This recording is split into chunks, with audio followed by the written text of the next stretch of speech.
I see like 3, 4 niggas running through the crib, all black, like mask on, running through the crib and shit.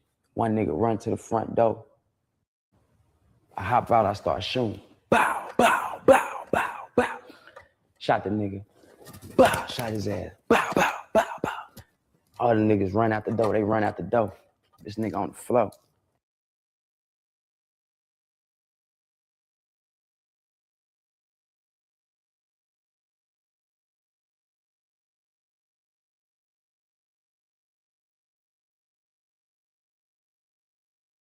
The paper trail. Let's go, go, go, go, go.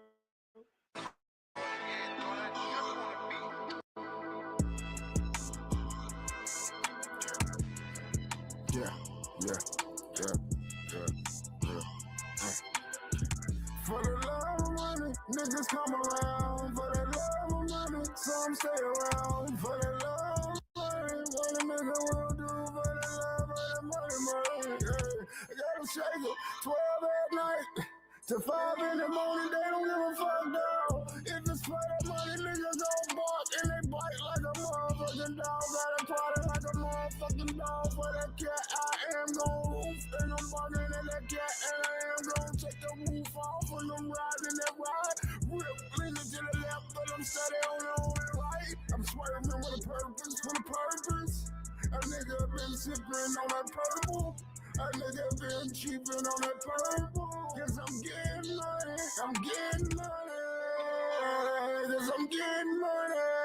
And I'm laughing all the way to the motherfucking bank. And I'm telling her, tell me later if she thinking what I'm thinking. Damn, to get money. I woke up.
Used to describe specific areas in European cities. These weren't just any areas, but places where Jewish communities were forcibly confined. What is the origin of the term ghetto? It seems to be a word that's thrown around quite casually in modern times, but its roots lie in a dark and somber history. The term ghetto can trace its lineage back to the Middle Ages, when it was used to describe specific areas in European cities. These weren't just any areas, but places where Jewish communities were forcibly confined, segregated, and restricted in their movements and activities. Among the first ghettos to emerge was the Venetian ghetto in Italy. Established in 1516, it confined Jewish residents to a designated area known as the Ghetto Nuovo. This area was surrounded by canals and gates that were locked at night, creating a physical and symbolic barrier between the Jewish community and the rest of Venice. But within these constraints, the Venetian ghetto flourished as a center of Jewish culture, commerce, and religious life. A little under 40 years later, in 1555, Pope Paul IV established the Roman ghetto with the papal bull Cum Nimis Absurdum. Jewish residents were herded into a walled-off area near the Tiber River, living under various restrictions and discriminatory laws. This Roman ghetto remained until the mid-19th century, when the Papal States dissolved. In Frankfurt, Germany, the Frankfurt Ghetto came into existence in the 16th century, following a series of anti-Jewish riots and expulsions. The Jewish community was confined to a specific neighborhood known as the Judengasse, or Jews' Alley, surrounded by walls and gates. This ghetto persisted until the early 19th century, gradually abolished by Jewish emancipation laws. In 1495, one of the oldest Jewish ghettos in Europe was established in Krakow, Poland. Jewish residents were confined to the Kazimierz district, living under discriminatory laws and regulations. The Krakow ghetto's size fluctuated over the centuries, responding to the political and social climate of the times. These early ghettos served as mechanisms of social control and segregation, reflecting widespread anti-Semitic attitudes and policies in European societies. They symbolize a dark chapter in history, marking the persecution and marginalization of Jewish populations in Europe. However, within these oppressive conditions, Jewish communities found ways to thrive. They developed vibrant cultural, religious, and economic life, demonstrating resilience. The term ghetto, while casually used today, has a rich and complex history, a testament to the strength of communities that have faced, and continue to face, discrimination and segregation. Remember, words carry the weight of their history, and understanding that history is key to appreciate.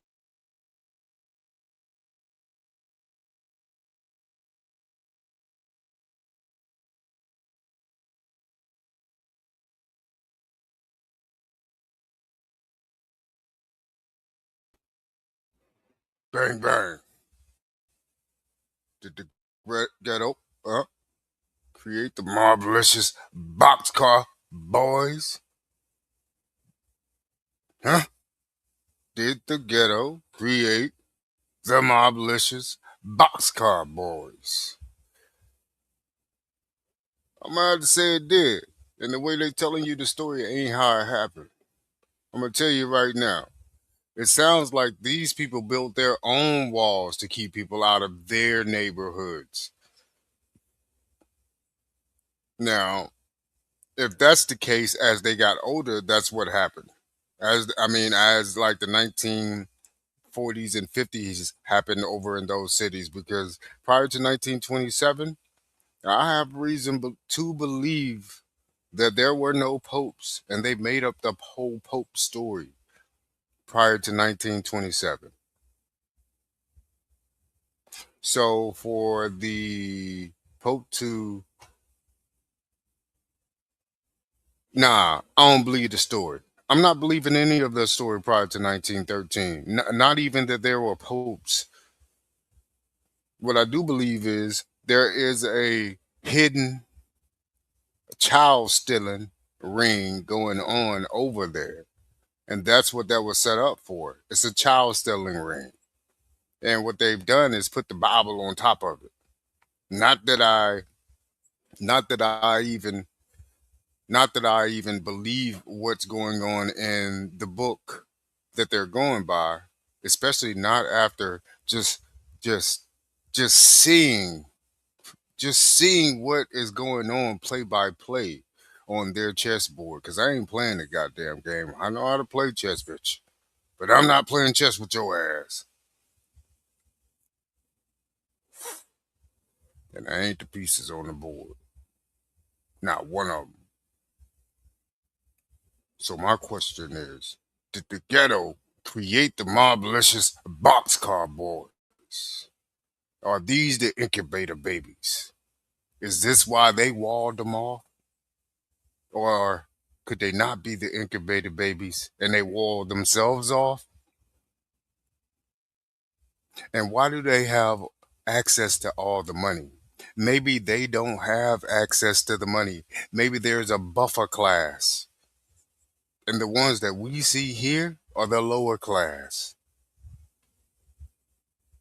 Now, I'm going to tell you right now, your boxcar, MOBLICIOUS mob boss leader, y'all cool. He ain't got a 4, he ain't got a 5 head ass, boy. I'm going to tell you right now, that guy ain't no religion. That guy is in a fucking mob. He became the head of a mob. Sex sells. So are you going to be successful if you learn how to sell that sex? Now you can use any type of religion to back you on that. You got a cover card, you got a trump card, and you trump tight if you know how to play spades. Big pimping, spending G's. Is that what that song is about? And my boys UGK didn't know what you were talking about? Big pimpin', spending G's. Is that is that is that what is going on? Because I'm gonna be honest with you.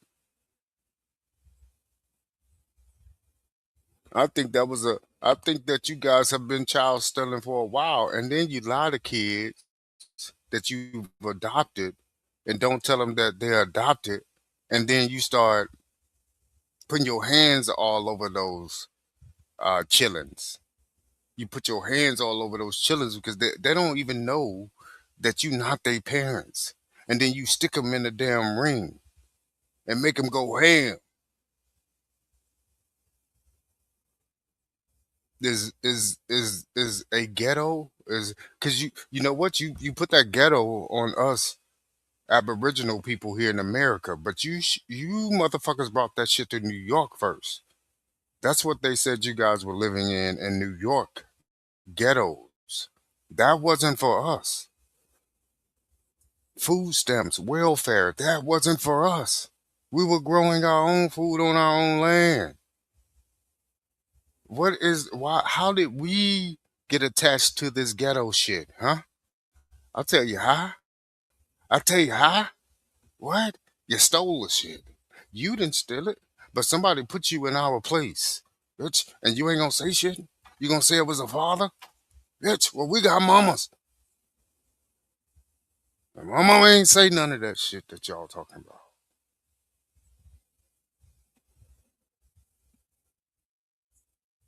Yeah. Say you live in maternal, everything is passed down through the mother. But you go by the father. You go by a man, the fucking rabbi. Women don't have no say. So that right there means that you took somebody else's culture to make your culture. Especially if you hold up. How you even know that's your mama? Is that why your boy incubator baby daddy wanted to see who all them kids was? Could y'all be his motherfucking kids? Was the guys out in the UAE needing to test to see which one of these kids is actually his out of 99 of them bitches? Because he just been screwing all the motherfuckers out there, including the motherfucking dudes. Stop playing with me. God damn it. Somebody got to say that shit. And you're using religion as a cover. Because you know it's all on belief.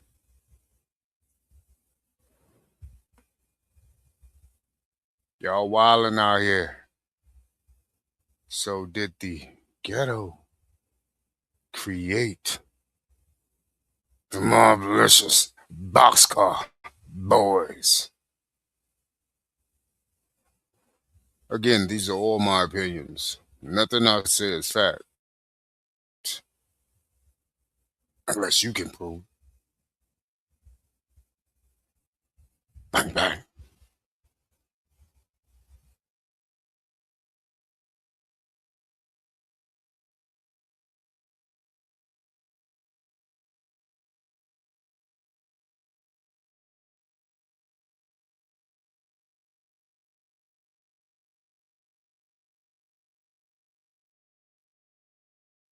If you don't like that Israel is harboring pedophiles, that's not on me. That is on the state of Israel. Okay. Again, I am condemning the state of Israel for harboring American pedophiles and not extraditing them. Do you have a disagreement there, Rabbi?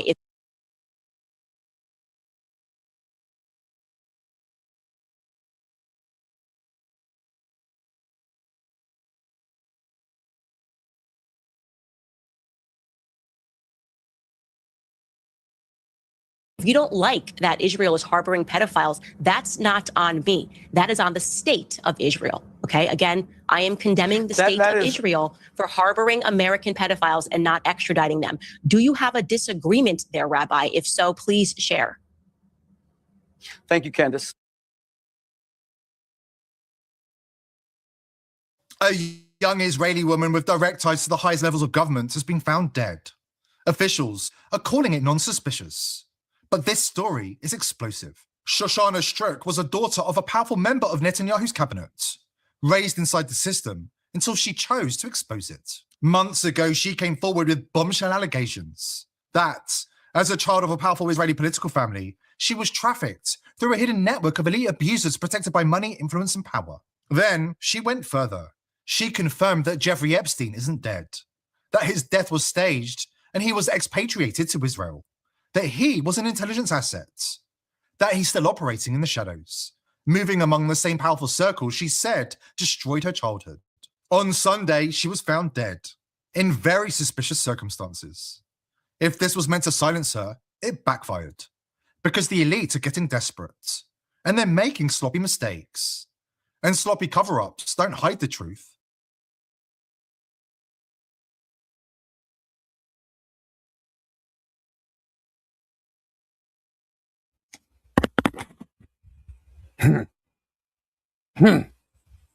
So what the fuck y'all doing out there in huh?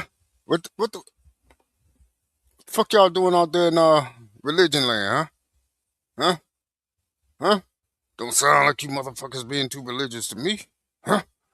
Why is this political a daughter of a political figure from religion land saying, hey, since I was a baby out the woo-ha and started stepping, them bitches had me prepping. I'm talking about moms and pops. Look, little lady, you sure? You sure that these people your parents? That's what I'm starting to see here. Cause where in the fuck did they get these boxcar kids from that you have put on the train and train them around the United States to see if anybody wanted them? Put them to work, put them in the field, let them slide down the chimney. Where and then you would never tell these children that you're not their parents. I wonder why this DNA kit test was created. We probably need to go back and do some stats on how many chillins found out that those were not their parents. Like like the stats would probably be astronomically crazy on how many people found out that those were not their grandparents or those are not their parents.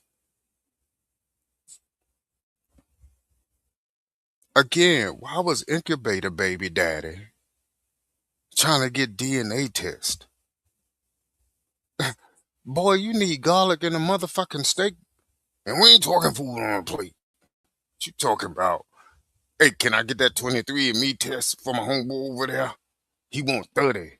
How much you gonna throw me a deal for 30? Man, what in the fuck ain't going on here? You cannot make this shit up. You can, but you can't. That would be plagiarism. Because they already made it up. I already knew what you was gonna say. Bang, bang. I'll tell you right now, they've been child stealing for a minute. Did they make up this group called Jews? Did they make this shit up? In the 1900s, made it up to make these certain type of people be prestigiously, overwhelmingly welcomed with open arms, like the Epstein name could go anywhere where they set up already and fly like a motherfucking eagle. Huh? What ain't really going on here is the truth. I'm just saying, if we as a people are sending people to unalive or stay alive or have lifelong trauma after this shit, and you're sending people to actually do real battle, but you at the top and ain't no real friction.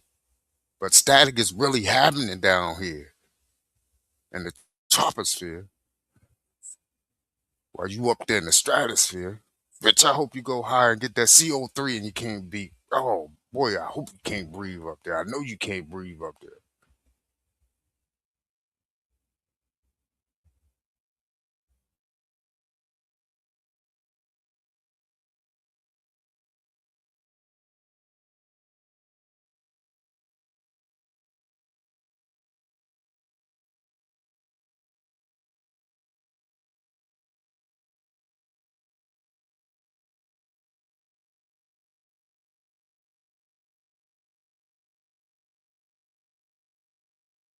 found dead in very suspicious circumstances.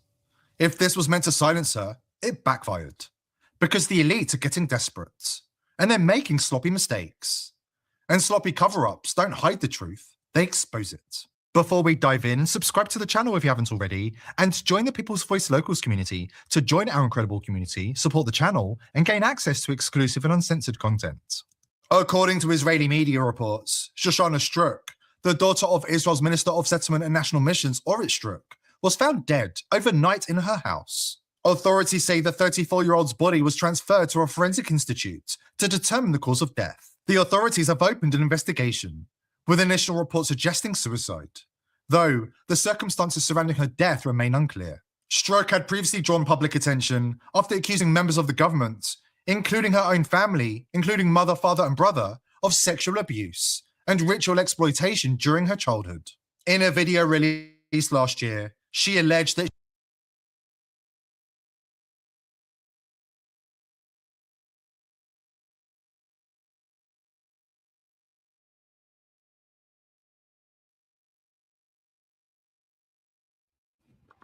Oh, yeah, of course. Of course she would take her own life with an invisible string, choke herself to death. Huh? Yeah.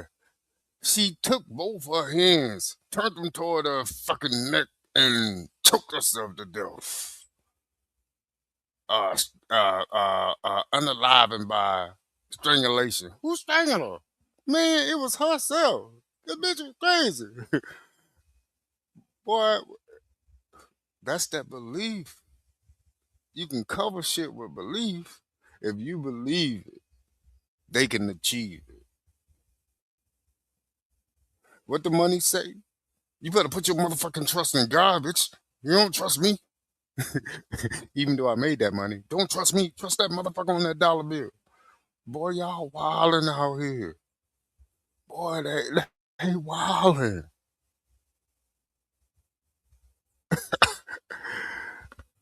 How they create the dollar and say, in God you trust? Is that the magic trick?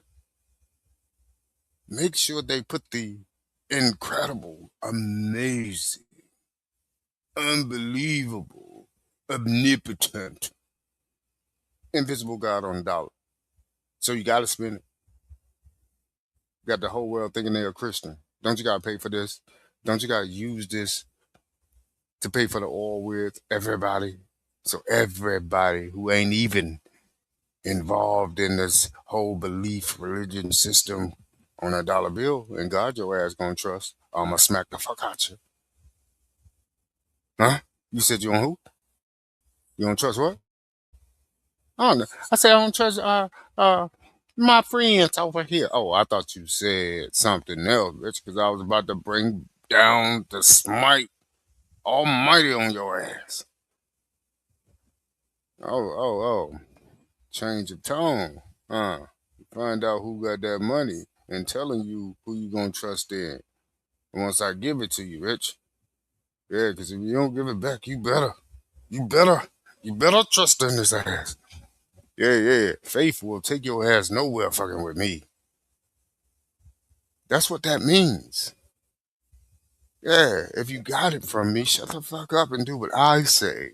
You trust in him, but do what the fuck I say.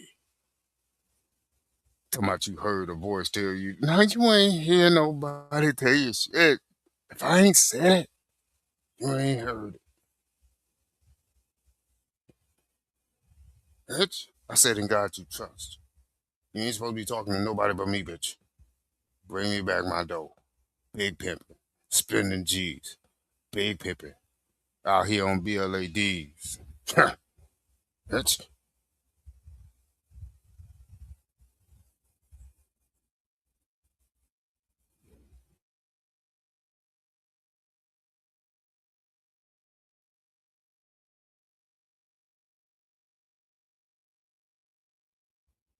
The return of the moblicious boxcar boy gang member. Your boy himself. Yakub. He ain't got a 4, he ain't got a 5 here, that boy. So, again, I ask, did the ghetto create the moblicious boxcar boy gang?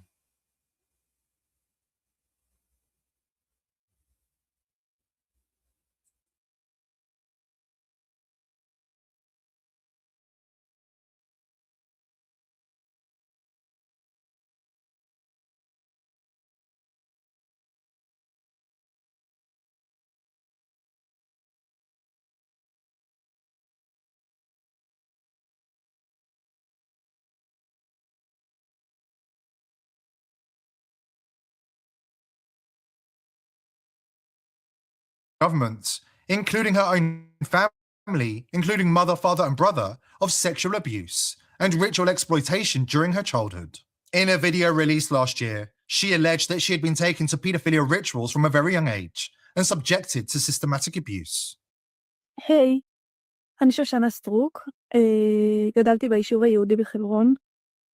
אחי מגיל 2.5, ההורים שלי היו לוקחים אותי לטקסים פדופילים, שבהם כמו אילפו אותי, תכנתו אותי באמצעות סמים, באמצעות היפנוזה, באמצעות פגיעות מיניות, ובעצם הם יצרו אצלי כל מיני חלקים, כל מיני זהויות. החל מגיל 13 אבא שלי התחיל לסרסר בי בתל אביב, עשה עליי כסף מה שנקרא.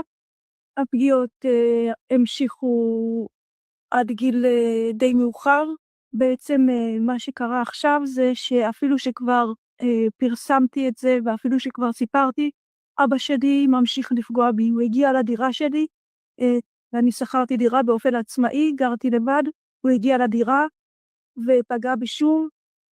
הוא הביא איתו גם עוד בן אדם, את הבן אדם הזה הוא בעצם מכשיר כדי שיוכלו להמשיך לסרסר בי גם אחרי שאבא שלי ימות, כי ככה זה עובד, הם מעבירים את זה ככה דורות בין...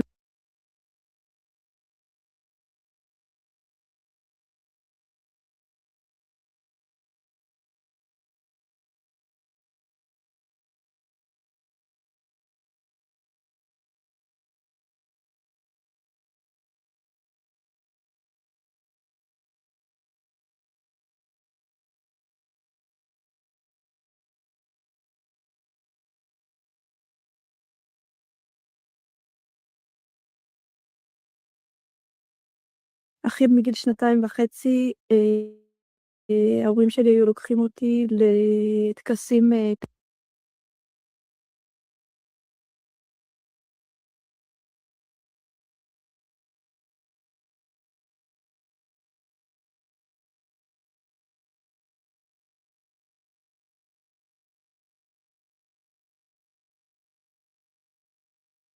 פדופילים, שבהם כמו אילפו אותי, תכנתו אותי באמצעות סמים, באמצעות היפנוזה, באמצעות פגיעות מיניות, ובעצם הם יצרו אצלי כל מיני חלקים, כל מיני זהויות. החל מגיל 13 אבא שלי התחיל לסרסר בי בתל אביב.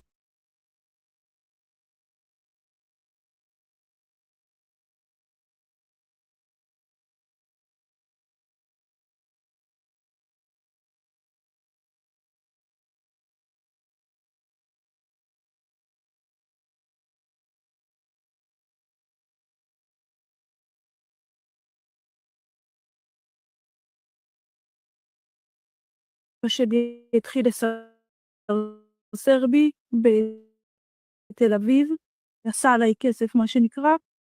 הפגיעות המשיכו עד גיל די מאוחר.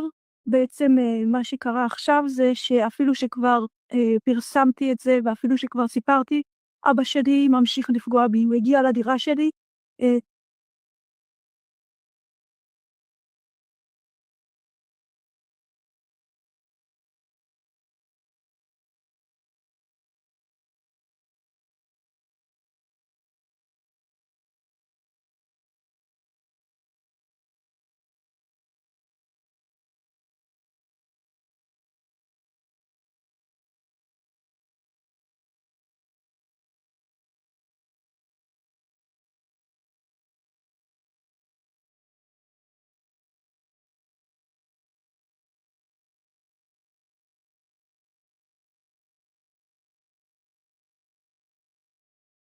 די ממשיך לפגוע בי, הוא הגיע לדירה שלי, ואני שכרתי דירה באופן עצמאי.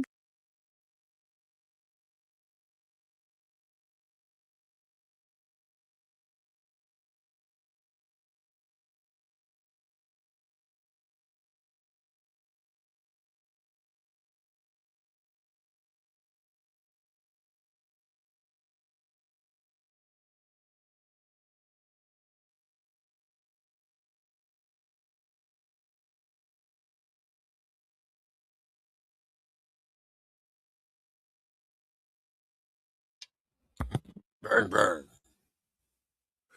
Now, I know this goes on all around the world, but this is supposed to be religion land where this is taking place at. Now, this is a really, really ginormous ring in this spot.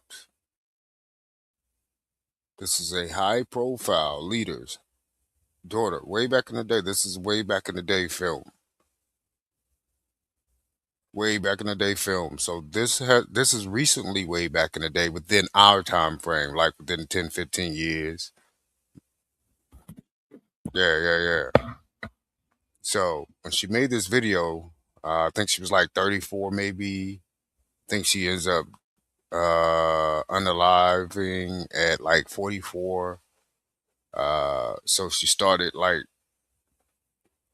her and a group of people, not just her, but a group of people out there in religion land started trying to take down these powerful people. Within the last 10 years here, 10 to 14 years, they've been trying to take down these child stealers. Nobody knows where these actual womb ladies come from, or these womb baby come from, really, because we don't know if these are actually these people kids, because we've heard about stories of incubator babies still to this day. Your boy Yakub still trying to incubate the people. What the fuck is wrong with his fucking carrot head? All right, so and she's also saying that your boy MOBLICIOUS boxcar is still alive. So, actually, this is not an old video. This is new. This is new. Wait, I think she's telling the old story. I'm gonna have to flip it back. This is a new video, but she's telling a story leading up to where she is now. But this is an old video of her talking, but she was 44 or something when she actually unalived. So it was like this video is like 10 years old, but the lady that was unalived was recently after the death of after the unaliving of your boy Yakub. You ain't got a 4-head, you got a 5-head there, boy. Said he unalived himself. There's a lot of unaliving going on here. Anytime they say that,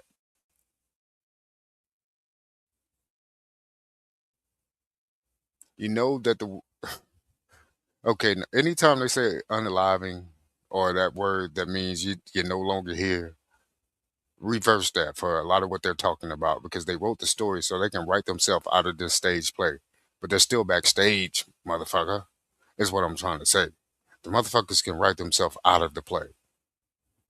Now, so what I'm saying is, could you have got the ghetto from a bunch of these babies, these incubator babies that they got now acting like they're the richest people in the world? But could somebody have raised and tamed these incubated babies from way back in the day? And there's like a lot of them, and to tame them, they don't even know what's going on. They've been tamed. Like, she started at a very, very young age. Just imagine starting at a very young age. She said at the age of 2, I think the families start taking the kids to these rings to get them comfortable. By 13, it's pimp stage, baby. And she's even saying that Papa Bear came over and took the porridge too, even as an adult when she got her own spot. Papa Bear came over there and took the porridge. Home Papa. Maybe these people ain't no kin. Maybe these are incubator babies. The ones that maybe some of them are real people, and maybe these The incubator baby still had to be born by the womb. So where are these women that have enough wombs to make a baby a day? Where are all these wombs at? Where's all this kitty cat? Now I do believe that they've created a race of people like incubator babies and set them out. Set them out. Now I still think that they came from a womb. Now, until I can see otherwise,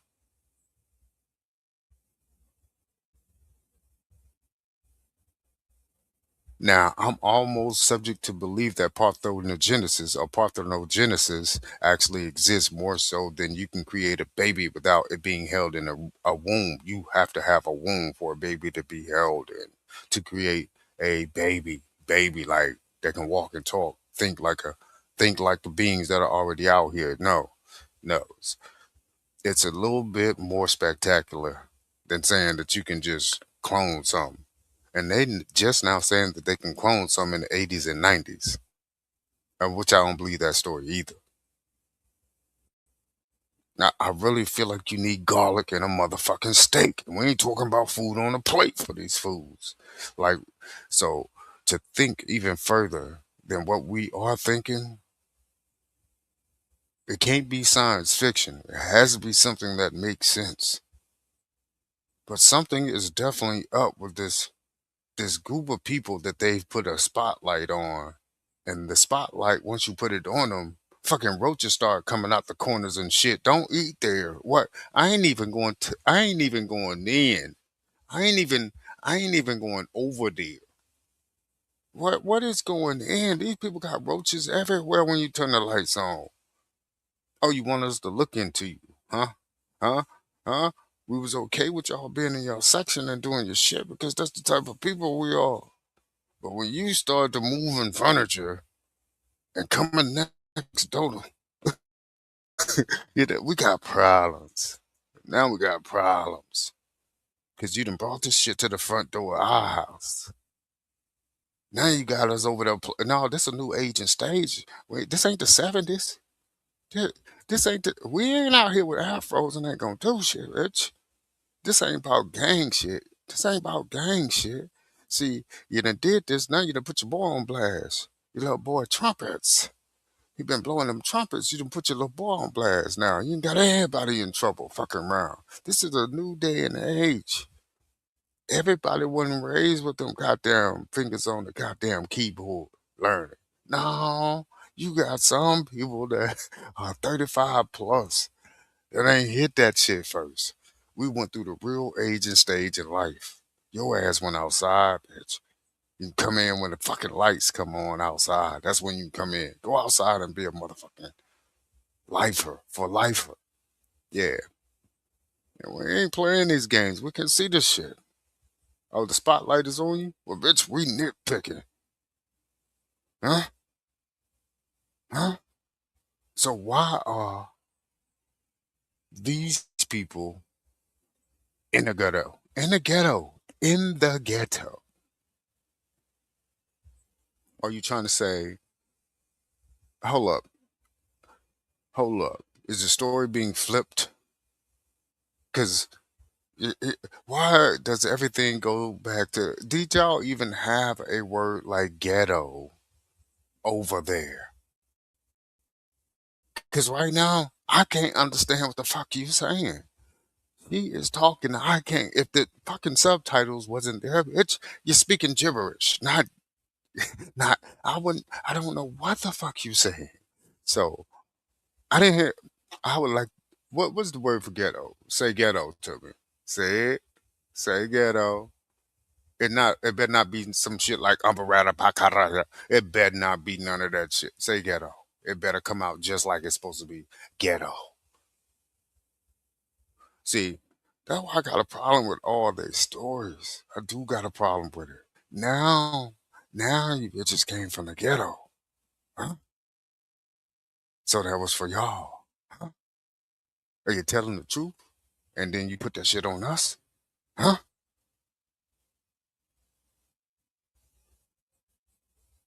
Because your boy out there in Italy said it was spelled with the J first. Ghetto, whatever the fuck he said. But y'all put the G on it. Y'all didn't have no fucking alphabet like G. With the word G in it, with the letter G in it. Come on, man. We gotta be so serious right now. So y'all had the letter G during that time that you made that shit up back in the 1500s. No, that shit was just made up in the 1900s. Stop playing with it. That's when they started moving people around, migrating different people, different places, picking up people, and then putting them down somewhere else in a whole new land. Like they were moving around populations. And no, we're not. We're not gonna take it. No, we're not gonna take it.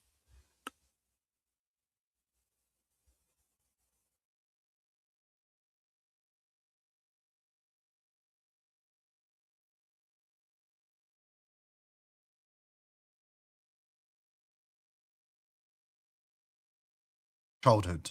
In a video released last year, she alleged that she had been taken to paedophilia rituals from a very young age and subjected to systematic abuse. היי, אני שושנה סטרוק, גדלתי ביישוב היהודי בחברון. אחי מגיל 2.5, ההורים שלי היו לוקחים אותי לטקסים פדופיליים, שבהם כמו אילפו אותי, תכנתו אותי באמצעות סמים, באמצעות היפנוזה, באמצעות פגיעות מיניות, ובעצם הם יצרו אצלי כל מיני חלקים, כל מיני זהויות. החל מגיל 13 אבא שלי התחיל לסרסר בי בתל אביב, עשה עליי כסף מה שנקרא. הפגיעות המשיכו עד גיל די מאוחר. בעצם מה שקרה עכשיו זה שאפילו שכבר פרסמתי את זה ואפילו שכבר סיפרתי, אבא שלי ממשיך לפגוע בי. הוא הגיע לדירה שלי, ואני שכרתי דירה באופן עצמאי, גרתי לבד, הוא הגיע לדירה ופגע בי שוב. הוא הביא איתו גם עוד בן אדם, את הבן אדם הזה הוא בעצם מכשיר כדי שיוכלו להמשיך לסרסר בי גם אחרי שאבא שלי ימות, כי ככה זה עובד, הם מעבירים את זה ככה דורות בין הדורות, את הפגיעה, את הסרסור, את הניצול המיני של ילדים, את הניצול המיני של נשים. מאז הפגיעה האחרונה עזבתי את הדירה שלי, אין לי בית, לבינתיים מצאתי כמה אנשים טובים שמשכילים לארח אותי כל אחד לכמה ימים, אבל אין לי ממש דרך לפרנס את עצמי, כיוון שאני מתמודדת עם הפרעת זהות דיסוציאטיבית, זה נקרא DID. Tragically, her experience wasn't unusual. The average age of females entering sex work in Israel is 12 to 14. At least 4,000 children are married to adults in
found dead in very suspicious circumstances. If this was meant to silence her, it backfired, because the elite are getting desperate, and they're making sloppy mistakes. And sloppy cover-ups don't hide the truth, they expose it. Before we dive in, subscribe to the channel if you haven't already, and join the People's Voice Locals community. To join our incredible community, support the channel, and gain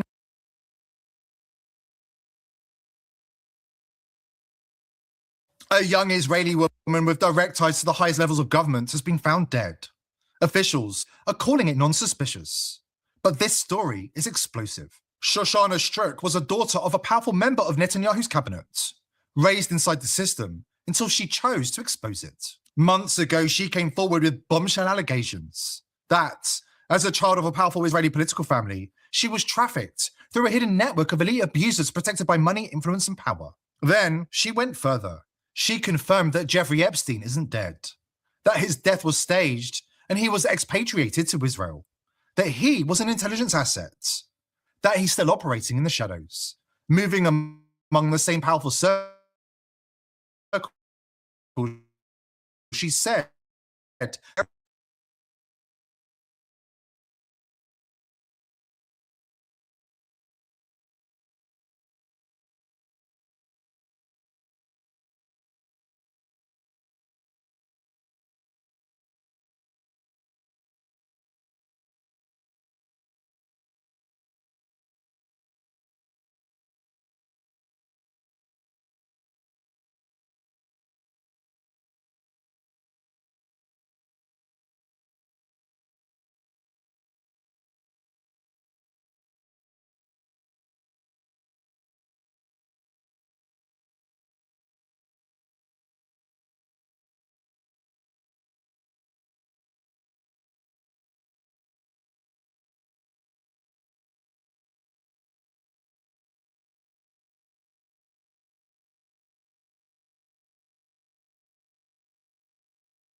Then she went further.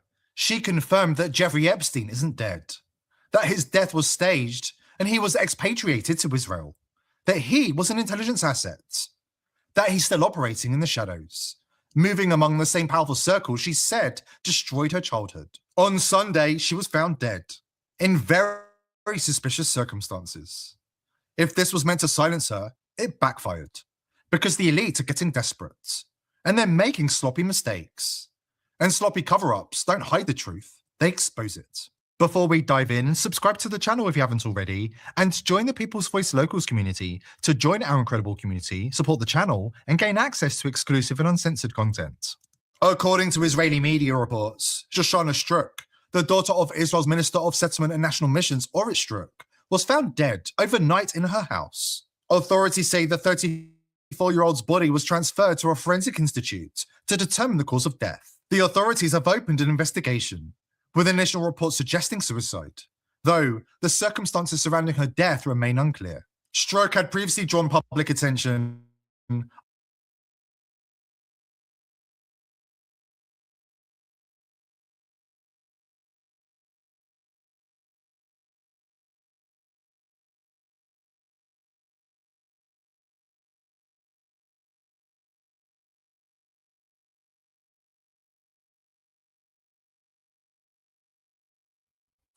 What in the nanny is going down here? I was absolutely incorrect. Unaliving happened March 16, 2026.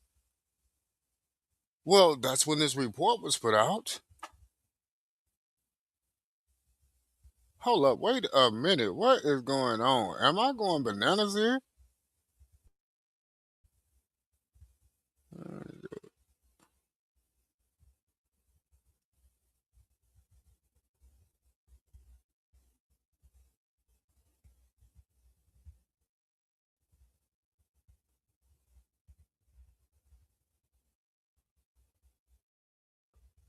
So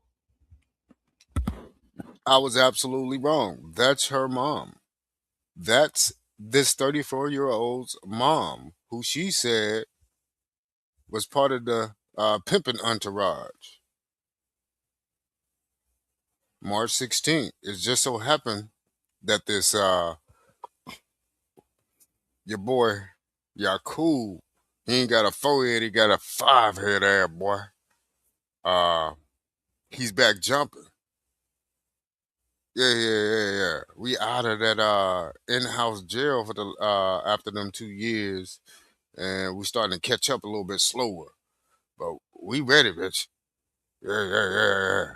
God damn it, we still gonna get the top of that flag first. You guaranteed to know it. If you don't know it, we about to show it. Motherfucker, we on some show and tell, bitch. I ain't from Missouri, but you gonna have to show me. And we will. No worries. Pipe down, player. Why you pimping your own people like that, I don't know. You pimping your own people and having us pay for it. So now, wait a minute. The circle of I'm baffled is going crazy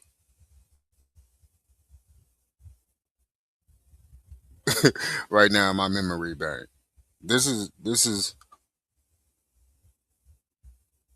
crazy.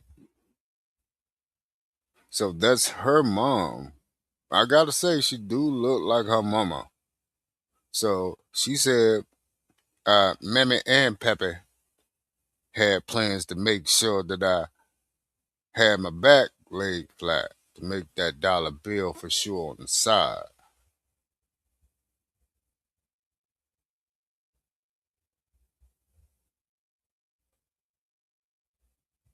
So both her parents had political ties. And why does lady look Muslim? Is this what they look like out there in religion land?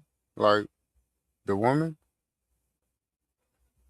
as they get older, start dressing like a Muslim? She has an African hair tie on her head.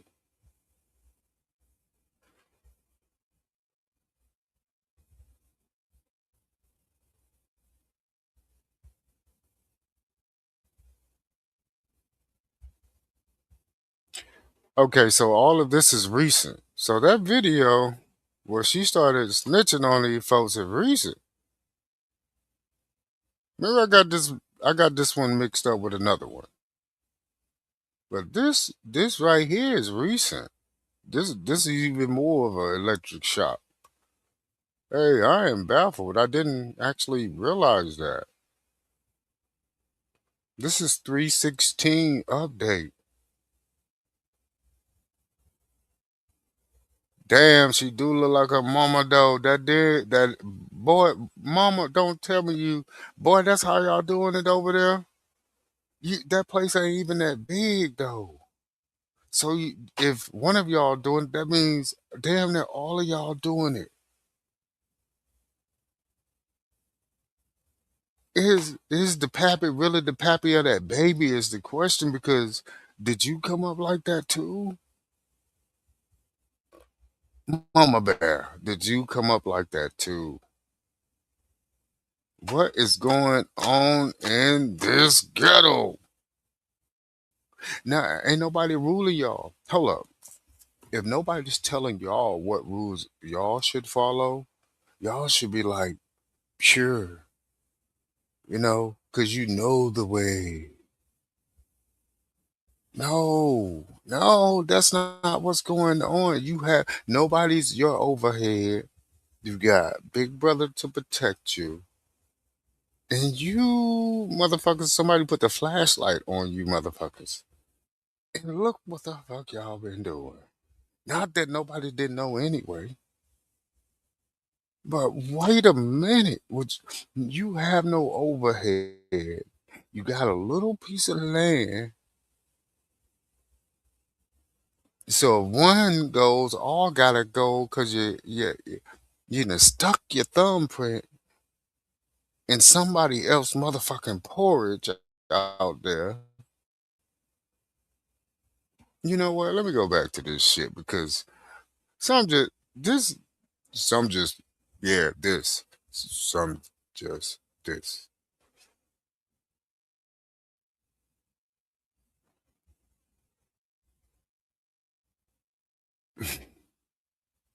Death remain unclear. Stroke had previously drawn public attention after accusing members of the government, including her own family, including mother, father, and brother, of sexual abuse and ritual exploitation during her childhood. In a video released last year, she alleged that she had been taken to paedophilia rituals from a very young age and subjected to systematic abuse. היי, אני שושנה סטרוק, גדלתי ביישוב היהודי בחברון.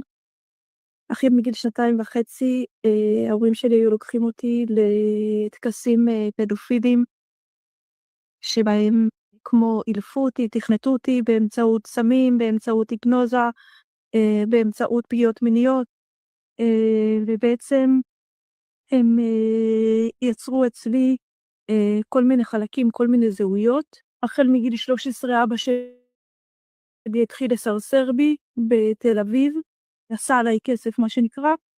הפגיעות המשיכו עד גיל די מאוחר. בעצם מה שקרה עכשיו זה שאפילו שכבר פרסמתי את זה ואפילו שכבר סיפרתי, אבא שלי ממשיך לפגוע בי. הוא הגיע לדירה שלי, ואני שכרתי דירה באופן עצמאי, גרתי לבד, הוא הגיע לדירה ופגע בי שוב. הוא הביא איתו גם עוד בן אדם, את הבן אדם הזה הוא בעצם מכשיר כדי שיוכלו להמשיך לסרסר בי גם אחרי שאבא שלי ימות, כי ככה זה עובד, הם מעבירים את זה ככה דורות בין הדורות, את הפגיעה, את הסרסור, את הניצול המיני של ילדים, את הניצול המיני של נשים, מאז הפגיעה האחרונה.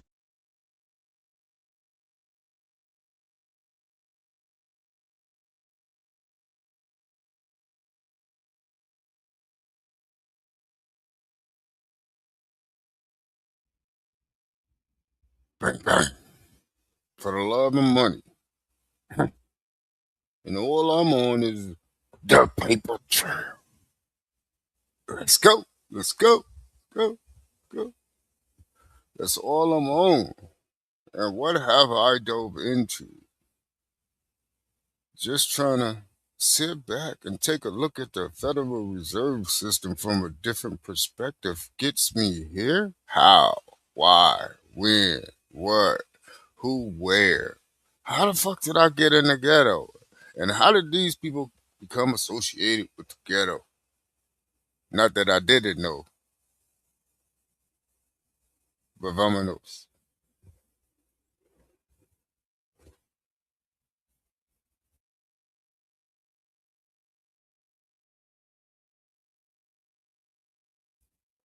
Hold up.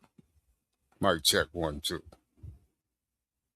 Let's talk about the story she just said. She said Papa Bear brought a new Papa Bear over who he was training. He said, I don't know where the fuck you think you're going. I don't know why the fuck you got your own apartment, bitch. You know I know where you stay. You know this place ain't that big. You know, you can't go nowhere. You don't have a passport. Where are you going? Across the street. Bitch, I knew where you were. Wait. Are you hiding? Where? Ain't not a goddamn closet out here in this place that I can't find you, bitch.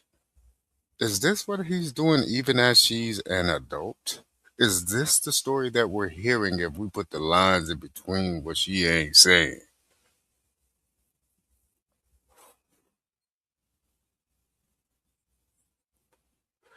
So Papa Bear brought the new Papa Bear over. So when he ain't here no more, you gonna have this as your new Papa Bear. Whenever he comes over, you know what to do. And right now I'm gonna show him how. I can't even say it because the shit is fucking outrageously disgusting. If this is all true, again, these are just opinions here, and I'm just doing commentating. Yeah. Oh my God. Boy, you got my stomach hurt. Boy, y'all some sadistic ass motherfuckers. Let me just let her finish.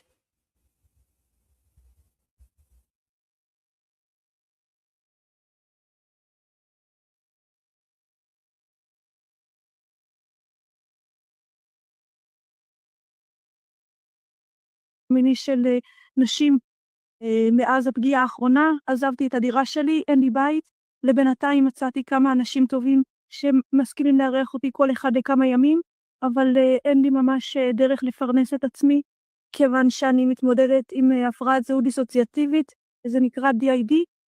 Tragically, her experience wasn't unusual. The average age of females entering sex work in Israel is 12 to 14. At least 4,000 children are married to adults in Israel every year. Like many victims, Shoshana studied psychology to help her understand the abuse. She was also determined to help other victims and end the cycle of trauma. מאוד אשמח לכל עזרה כדי שאני אוכל להגשים את החלום שלי ולעזור גם לנשים אחרות שעברו פגיעות טקסיות. אמנם אני עכשיו במצב קשה, אבל בהשכלה שלי אני למדתי פסיכולוגיה ויש לי חלום לעזור לאנשים אחרים שעברו פגיעות טקסיות. אני אשמח לכל עזרה. תודה רבה לכם. She later returned to Israel to file an official police complaint and requested protection, saying she feared threats from powerful individuals connected to the crimes. היי, רציתי לשתף משהו אחרי תקופה ארוכה שאני סוחבת את זה עם עצמי. קוראים לי שושנה סטרוק. אני עברתי פגיעה מינית בילדות על ידי שני ההורים שלי. הפגיעה המינית צולמה. זה אומר שזה בעצם שימש לפורנוגרפיית ילדים. אני גם נפגעתי מינית בתור ילדה, אבל גם בעצם כנראה שאני נמצאת כרגע תחת איומים של גורמים עבריינים יותר גדולים. אני מאוד לא מבינה בעולם הזה. אני מרגישה מאוימת. אני הגשתי תלונה במשטרה על ההורים שלי. לפני שיצאתי מהארץ, עכשיו חזרתי בבעלה לארץ, כי הבנתי שאני בעצם מאוימת על ידי גורמים עבריינים. Her mother, Orit Struk, a minister in Benjamin Netanyahu's government, confirmed the death on social media, writing that her heart is broken over the passing of her daughter.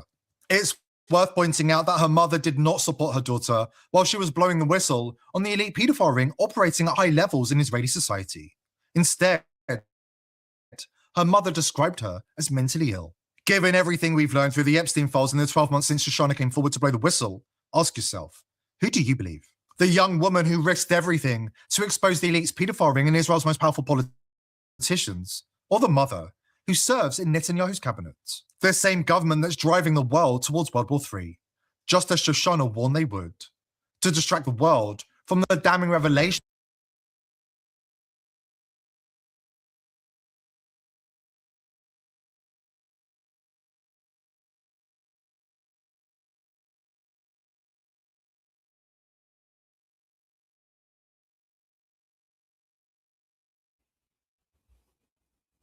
This is bananas.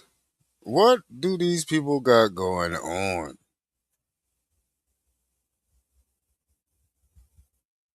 What is not going on is truthfulness. What is going on in religion land? What's up with all of this propaganda? Now, these cases are pretty old, though, at the same time. So I guess she went back to religion land to plead her case again. I don't know what made her do that. And for her mama bear to say, hey, that chick off her motherfucking meds. Now, I'm inclined to kind of say that the chick says she got a master's degree, though. Don't matter in what. That means she went. I don't know if y'all homeschool or what out there, but she said master and degree in the same sentence, and she got one. Okay, the motherfucker's crazy, okay? Okay, well, say that. Well, the crazy motherfucker went to go seek help by taking herself to school. Now, she shouldn't be helping other people at that point. Wait. First off, if she got a master's, I don't know about this one. You got a master's degree in psychology and you took your ass back to religion land to plead your case with what as your weapon again? See, that's when you become too religious. When you go to a fucking knife fight with yourself. You you go to a gunfight with the bullet. Just the bullets. I like me, I ain't gonna even go to the fight. I ain't gonna go to the fight with just bullets. I ain't gonna go to the fight with just myself in a knife fight. I ain't going to a gunfight with just the bullets. If I went to school to be a psychologist or a psychiatrist, master, how many school years do you go to school after school, after the 12th grade? I don't know how they do it in religion land, but that's a lot more schooling to say you're getting a master's. That's 4 plus like 2 to 3 more years. That's 7 years in school. So that means you ain't get out of school till probably 28. I'm just trying to see, out of all that schooling, you ain't never seen fucking no crime show, none of that. That said, don't take your ass back in the house if you know somebody's in there waiting on you and shit. Like running next door to your neighbor's house to get away, which is like 2 blocks down, type shit. I don't know if psychology was the right field. Maybe you should have been a cop or something like that. You learn how to fight. You know what I'm saying? Like a fucking judo teacher or something. Like, sometimes we do pick the wrong profession. I'm professing it right now in this case. Sometimes you pick the wrong profession. Because if you can't get out of a fucking unlocked door with that profession, something's wrong. What did you go to school at? Did you even go to school in religion land? That's my another question of mine. What would it's because they have been groomed. That's what I'm trying to say. You wasn't gonna go far. You're groomed. You said from the age of 2. So that wouldn't just be you. That means that more than you, a lot of the people within that small community is going through the same thing. Being groomed from an early age so you don't run away when you get of age. You know what to come back to. Go do your little lollygagging. Yeah, come on back home. Ain't nothing gonna change. I don't care who you go and yeah, they just upping the price on you as you get older. Yeah, we just gonna up the price to get famous. We gonna up it even more because now we got a famous daughter. You still gotta do your job.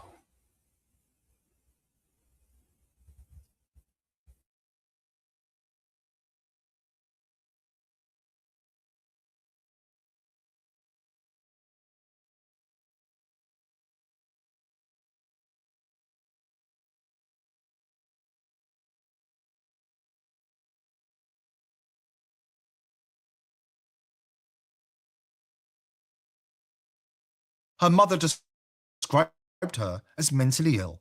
Given everything we've learned through the Epstein files in the 12 months since Shoshana came forward to blow the whistle, ask yourself, who do you believe? The young woman who risked everything to expose the elite's paedophile ring and Israel's most powerful politicians? Or the mother who serves in Netanyahu's cabinet? The same government that's driving the world towards World War III, just as Shoshana warned they would, to distract the world from the damning revelations in the Epstein files. Stay tuned. What you're about to see could blow the lid off the network and bring the untouchable down with it. Today's sponsor is pillsforever.com.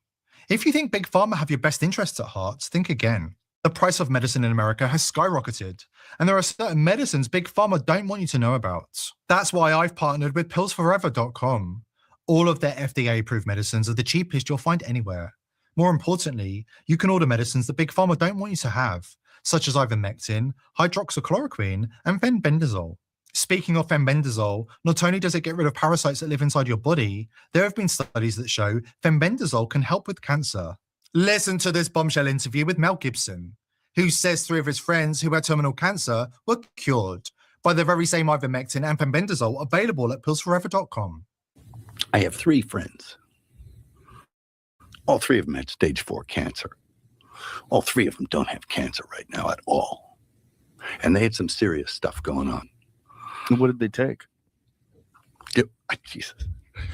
They took some, what you've heard they've taken. Ivermectin, Fembendazole. Fembendazole. Yeah.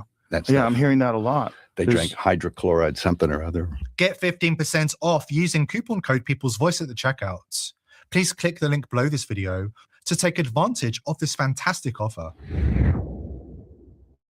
For years, Israel has been hiding in plain sight as a safe haven for predatory pedophiles. Time and again, it has refused to extradite men wanted for crimes against children. And don't take my word for it. These aren't rumors. They're headlines straight out of Israel's own media. But now, something has shifted. The diabolical systematic pedophile cult, one that traces back nearly 9,000 years, is facing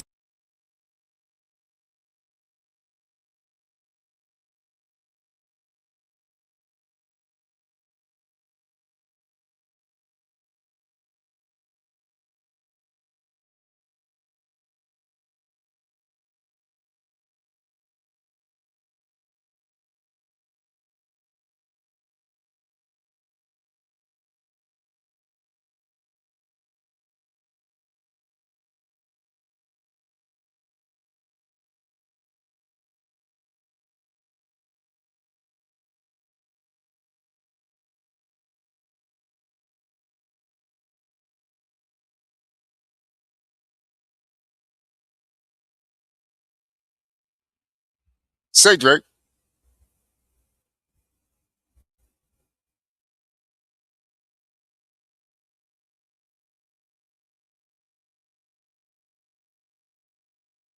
again, it has refused to extradite men wanted for crimes against children. And don't take my word for it. These aren't rumors. They're headlines straight out of Israel's own media. But now, something has shifted. The diabolical systematic pedophile cult, one that traces back nearly 9,000 years, is facing the greatest threat it's ever known: exposure. Following Shoshana Strick's revelations, Israeli MP Avi Maoz is leading the charge inside the Knesset. His warning is explosive. Netanyahu cannot be allowed to continue blackmailing the world and protecting the pedophile ring. Pedophilia is a perversion, Maoz said. Pedophilia is a disgusting phenomenon, and I'll do everything in my power to make sure the children of Israel are not abandoned because of one agenda or another. Maoz says that behind closed doors, steps are underway to legalize pedophilia and to grant legal immunity to tens of thousands of known abusers who continue to operate with impunity inside Israel. He warns the predators see themselves as chosen, ordained by God. In their minds, abusing children isn't a crime at all, but an ancient right granted to them by divine authority. Victims like Shoshana Strick are now stepping forward with horrific stories of abuse, stories that are being systematically buried by the Netanyahu government. And the recent investigation by Israel Hayom into the ritual gang by, again, members of the educational community, the religious instruction community, so rabbis, leaders of the community, family members and relatives. This is another very important point to be made. And many of these gangs were conducted under some kind of macabre religious ceremony where the child was offered up as sacrifice for redemption for those performing the gang. And in many cases, from what I read from the testimonies, children were told that if they didn't offer themselves up for this ritual sacrifice, and then another child from the family would be taken in their place. So it's a complete destruction of a child's mental state and their emotional and spiritual state. Which brings us to Epstein, because according to investigators, what we're seeing in Israel isn't isolated. It's part of a coordinated, systematic network, a machine that runs through globalist power structures, including the World Economic Forum, designed to normalize the unthinkable: pedophilia, ritual abuse, murder, and blackmail. Let's go to the Attorney General. Did she fail to prosecute Epstein and others for crimes committed under her jurisdiction when she was the Attorney General of the state of Florida? She did. Well, it's hard to know how much her arm was twisted. Everybody except for Donald Jr., I guess, in those clips when they were asked, what's important to you? What did they say? Their relationship with Israel. That's all they care about. They probably looked at the list, found out it went back to Israel, and that was it. The list was gone. And the list was gone the day Netanyahu came to visit again. He said, get rid of it. What is They the did. connection to Israel? Was Epstein a Mossad asset? 1,000% he was. First off, Epstein did not create this compromise ring. He walked into a pre-existing nexus. They've been doing this. And if anybody's like, oh, our greatest ally, would Israel really run an operation that included child? Israel shoots children. Israel shoots people in line begging for food.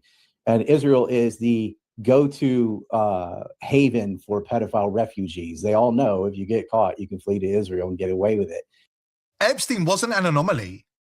He was one of many. The disturbing mindsets underpinning these crimes come straight from Talmudic teachings that rabbis use to excuse abuse, keep victims silent, and justifies Israel's trafficking in adrenochrome industries. Rabbi Yeshoshua B. Gordon makes it disturbingly clear. A Jew who engages in intimacy with a non-Jewish woman, bein ktana bas shalosh shana, whether she is 3 years old, bein gdela, or she's an adult woman over 12 or 12 and a half, bein pnuya, whether she is available, bein eshesish or not, even if he was 9 years old, as we learned earlier again and again. That's the beginning when intimacy has an effect with a man, then the courts could possibly take her to court and try to apply capital punishment.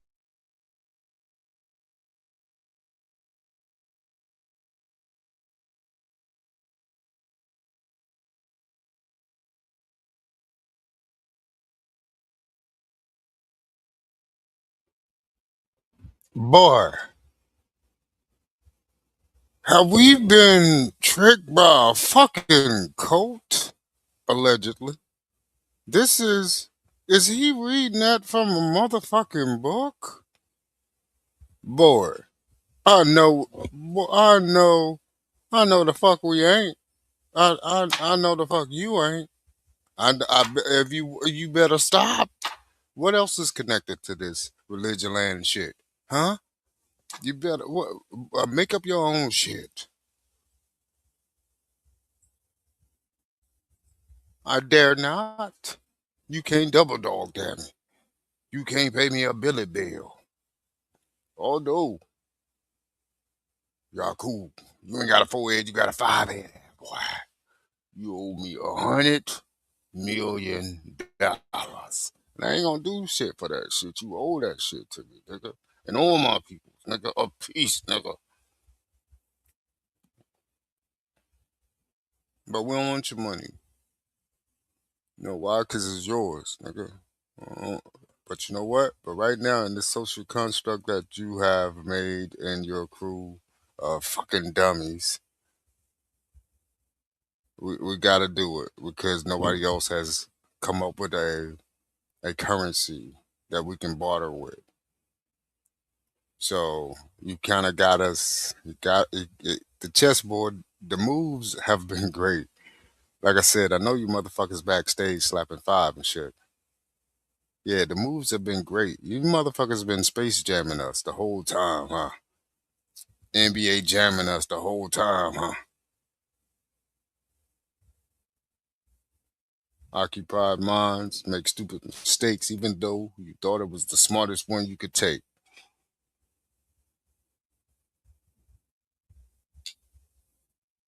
You can't make this shit up, huh? So again, these are all my opinions. I'm only commentating over top of someone else's opinions as well. Now, if you find some fact in it, that's on you. Bang, bang.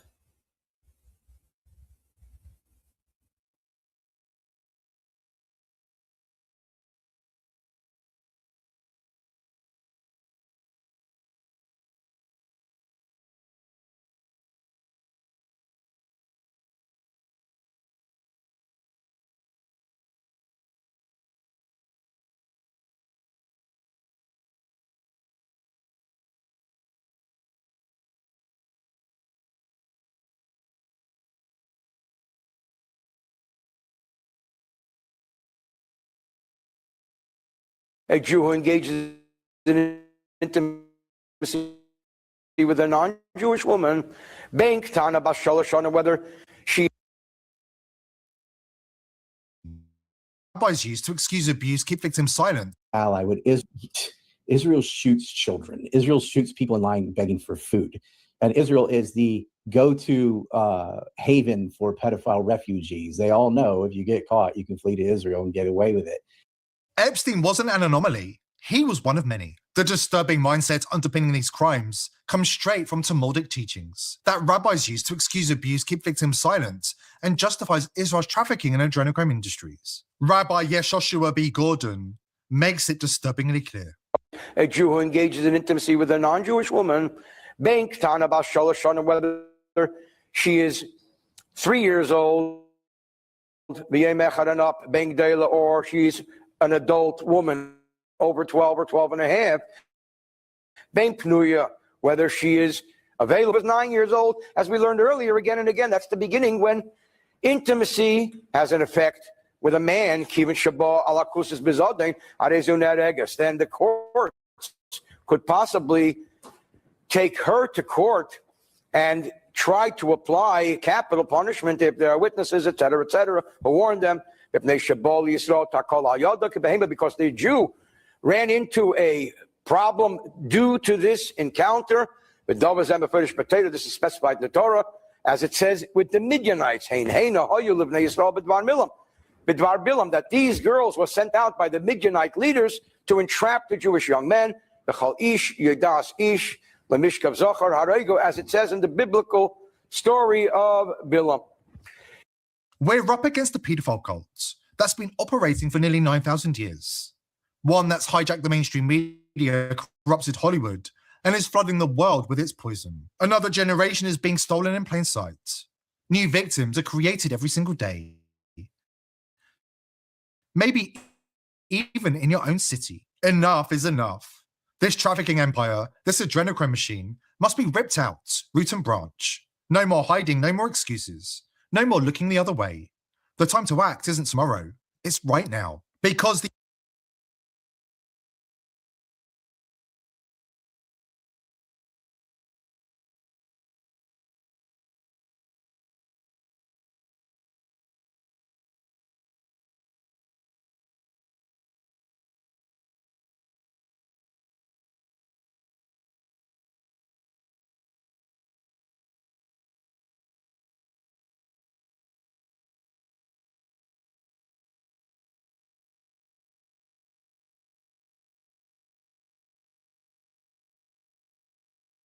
the elite are desperate, and Netanyahu and his spy agencies have repeatedly declared war on Americans. This is not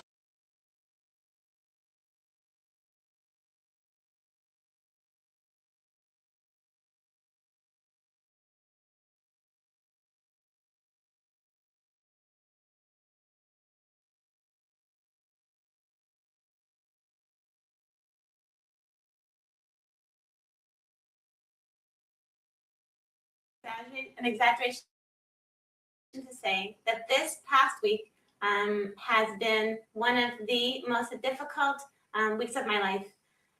Every day of this week, I have heard about new details related to the horrific case of the pedophile network operating out of my neighborhood, Nachlaot. As it turns out, my street, my small little alleyway of a street that doesn't even appear on most maps. It's a place where, where many tourists come to take pictures of like picturesque historic Jerusalem. It turns out that the pedophiles were using several apartments on my street as their places to rape and molest children. And every day I hear about like new families involved, new kids that I know who are involved, new friends of mine whose kids were involved, who were molested and raped. And I can't even tell you just like what a nightmare this past week has been. It's been really hard for me. I've been doing this full time. I've been doing the pedophile crisis. It's just become a full-time job. I haven't really done anything on my blog. I haven't written anything. I haven't done anything. Basically, I've been doing the pedophile crisis full time. Okay, and I guess that is what Hashem wants for me right now, is to be doing this full time. So in addition to trying to do what I can to help in any way possible, a big part of what I've been doing in this full-time job, my pedophile crisis full-time job, has just been trying to keep my own head like above water, trying to keep myself functioning so I can be a mother to my children and be a wife to my husband and be like a functioning member of this community. It's not been easy. And my head has fallen beneath the water for quite a large proportion of this week. But thank God, like I'm feeling sort of somewhat above water now. And I wanted to just tell you, this past week I've gotten a lot of advice from a lot of really extremely wise people about dealing with trauma, about dealing with like different crises happening and how to pull through them. And so I wanted to tell you some very good pieces of advice which I've gotten. So if you're a mother living, one of my neighbors in Nachlot or Shari Chesed or in Jerusalem, and you're struggling through this, then this is very good advice for you, I hope also. And if any of you are going through a difficult time, a crisis, a very challenging situation, then these ideas I think could help you as well. Okay. So the first thing was I went this past week. I went to speak with a woman named Joan Berger Lehman. And Joan, she's like a world famous healer / therapist who works in Jerusalem, and she actually treats people worldwide. She treats people on the phone. And so if you'd like her contact information, then be in touch with me. She's phenomenal. I think probably one of a kind. So she gave me a very basic sort of she gave me like an exercise that I could do that I found phenomenally helpful. So what she suggested is, well, first of all, like I sat down with her on Thursday, and she asked me to describe like how I'm feeling, like how I'm reacting to this whole situation and all like the news coming out about these vicious pedophiles, many of whom I knew, and it's just horrifying.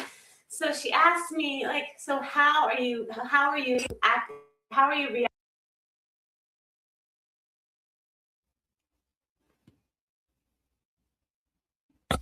FYI, this is someone from Jerusalem 14 years ago speaking on the same ring that we're speaking about today. The ring was a big ring back then. This is 14 years ago from today's date. So this video is very old. But I'm a commentator right now. I'm a journalist right now. I'm finding out what these people got going on from a different lens, a different perspective. That's all. I'm giving my opinions as they give theirs. We're going to drive this one home, though. Bang, bang.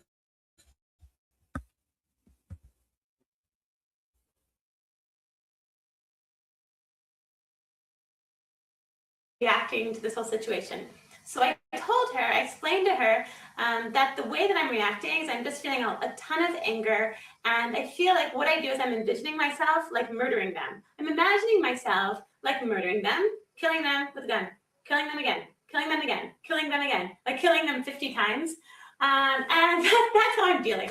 So she like nods and she's like, okay. She says, that's okay. She says, but you know, she said, I'm going to tell you like a more constructive way to deal with this. Very sort of get your head above water as opposed to drowning underneath the water of this crisis.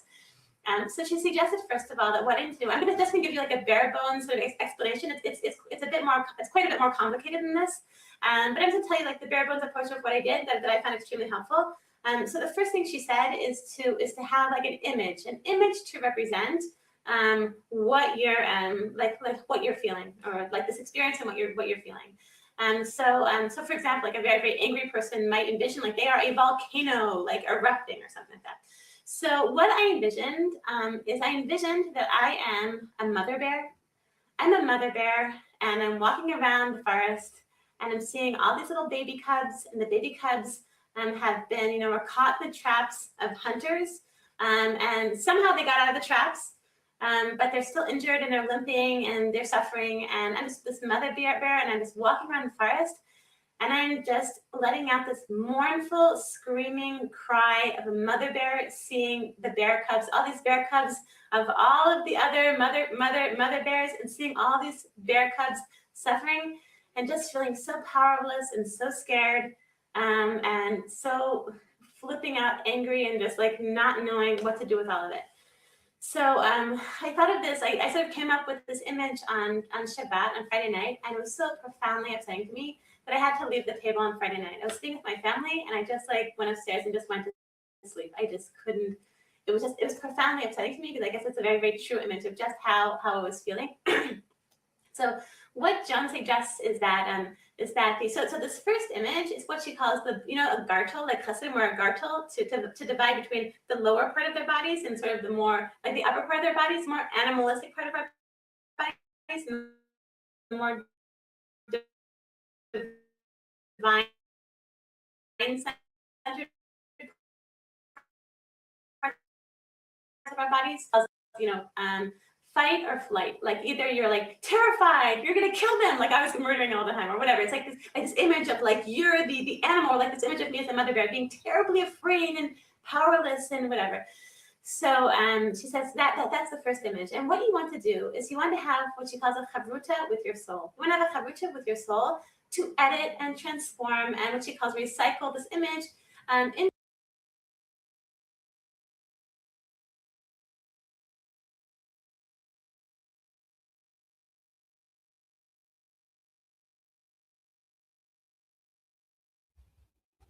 So, bang, bang. So these babies couldn't get no help. So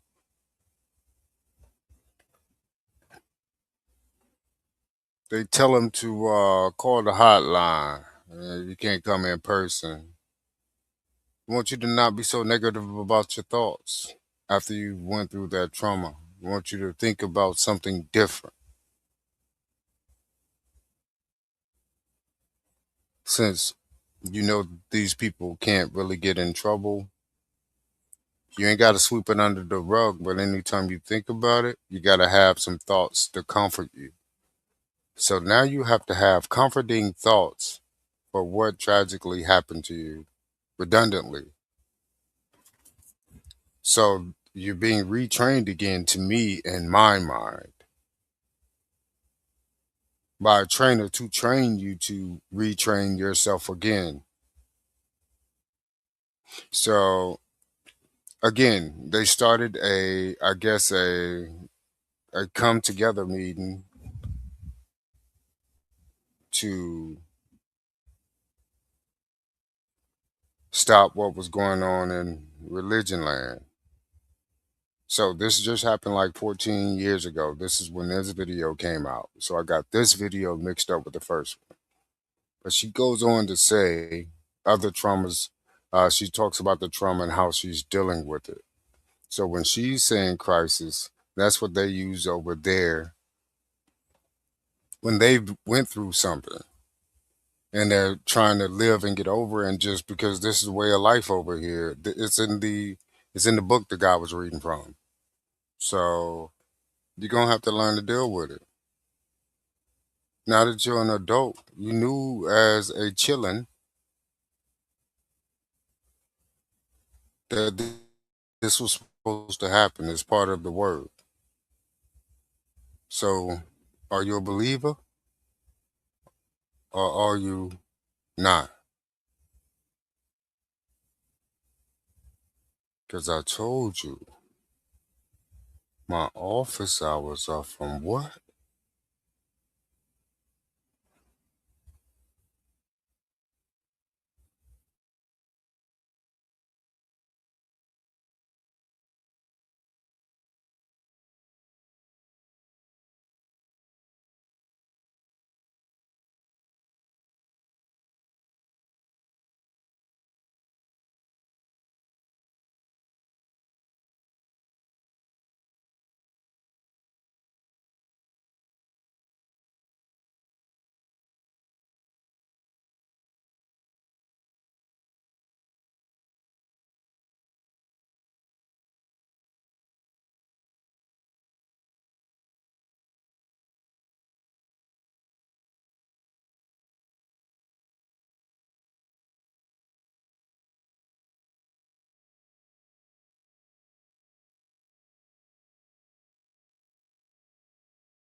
And that's true. Sfat is one of the 4 holiest cities in Israel, and I'm privileged to be a resident. Did it flash behind me? Because I have a news flash today, unlike any other. It's hallelujah time, folks. All heaven and hell are breaking loose in the land of Israel. And this is the final kind of like showdown between the good and the bad in Israel, and the good guys are winning. What I have to report today is so amazing that clearly the redemption is here. I was called back to court.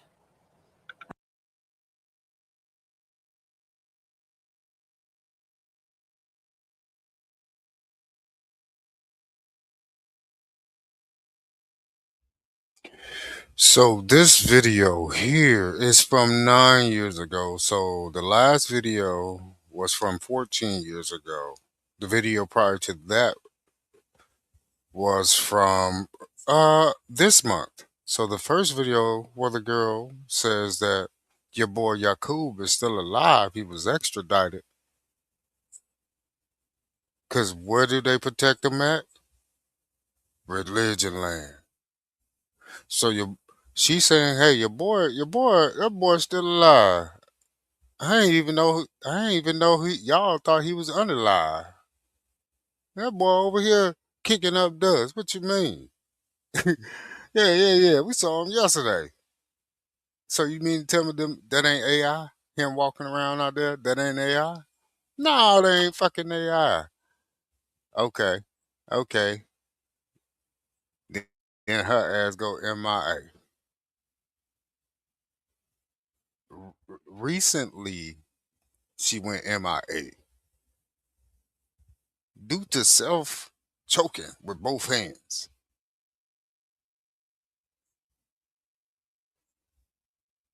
While jumping out of airplane with her eyes closed. No shoot. But oh shoot. So, these some gangster ass people, bro. Holies. It's hoes everywhere. It's hoes everywhere. No pun intended, pun intended. It's hoes everywhere. What ain't going on is the truth, though. For sugar, though. I can tell you that from here. Looking out the front, though. Not a nosy telling you what I know.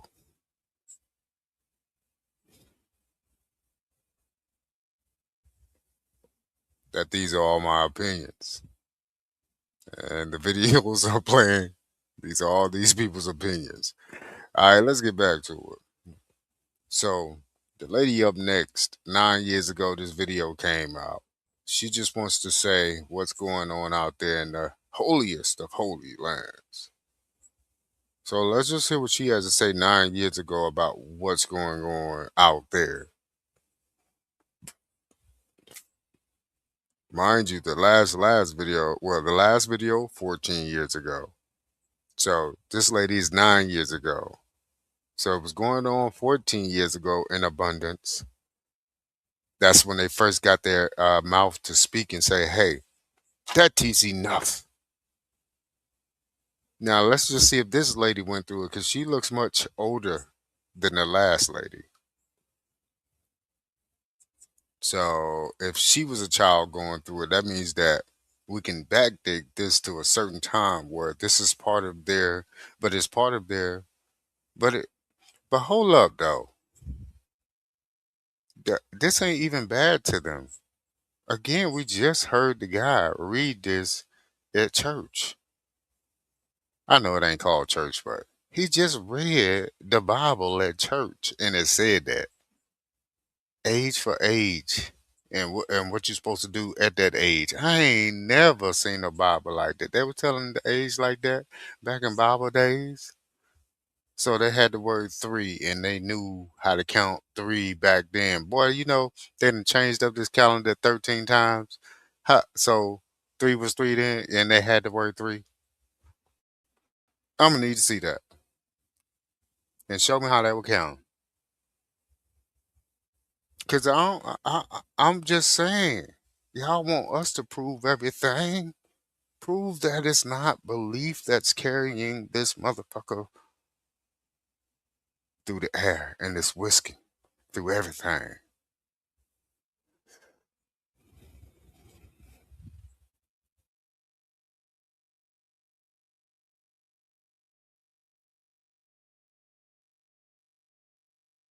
As part of a wave of arrests that happened in Israel. I wasn't arrested, but I was called back to court after a long hiatus. Immediately after President Trump, at the urging of his daughter Ivanka Trump, said publicly that he's going to take on the pedophile rings and that it's an international problem, there was a wave of arrests, which I've reported. Another man was Whoa, this video is 9 years old now. Your boy Trumpers was running for office 9 years ago, right? Okay. And your boy said, I'm gonna get in there, I'm gonna clean this motherfucker up. Have you ever seen Mr. Clean? The dude with the bald head. Yeah. I'm gonna Mr. Clean this shit up. Boy, all your the shit that you done brought to be a janitor with is dirty. The mop already been used. You ain't even washed it out from the last building you was in cleaning. The van you drove up in dirty. You and that goddamn Scooby Snack van.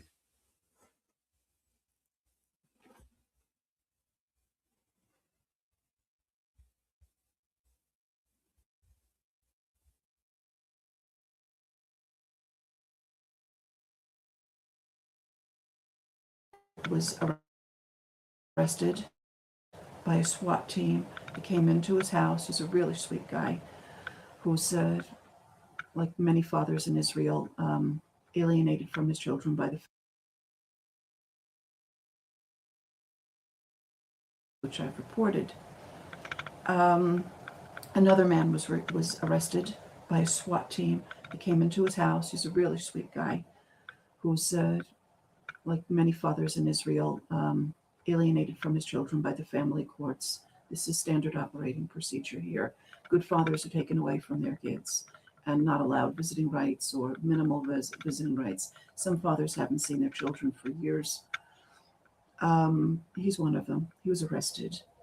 The most recent arrest, I'll link to photos of SWAT team, what they did to his apartment. The most recent arrest, though, is absolutely the most stunning.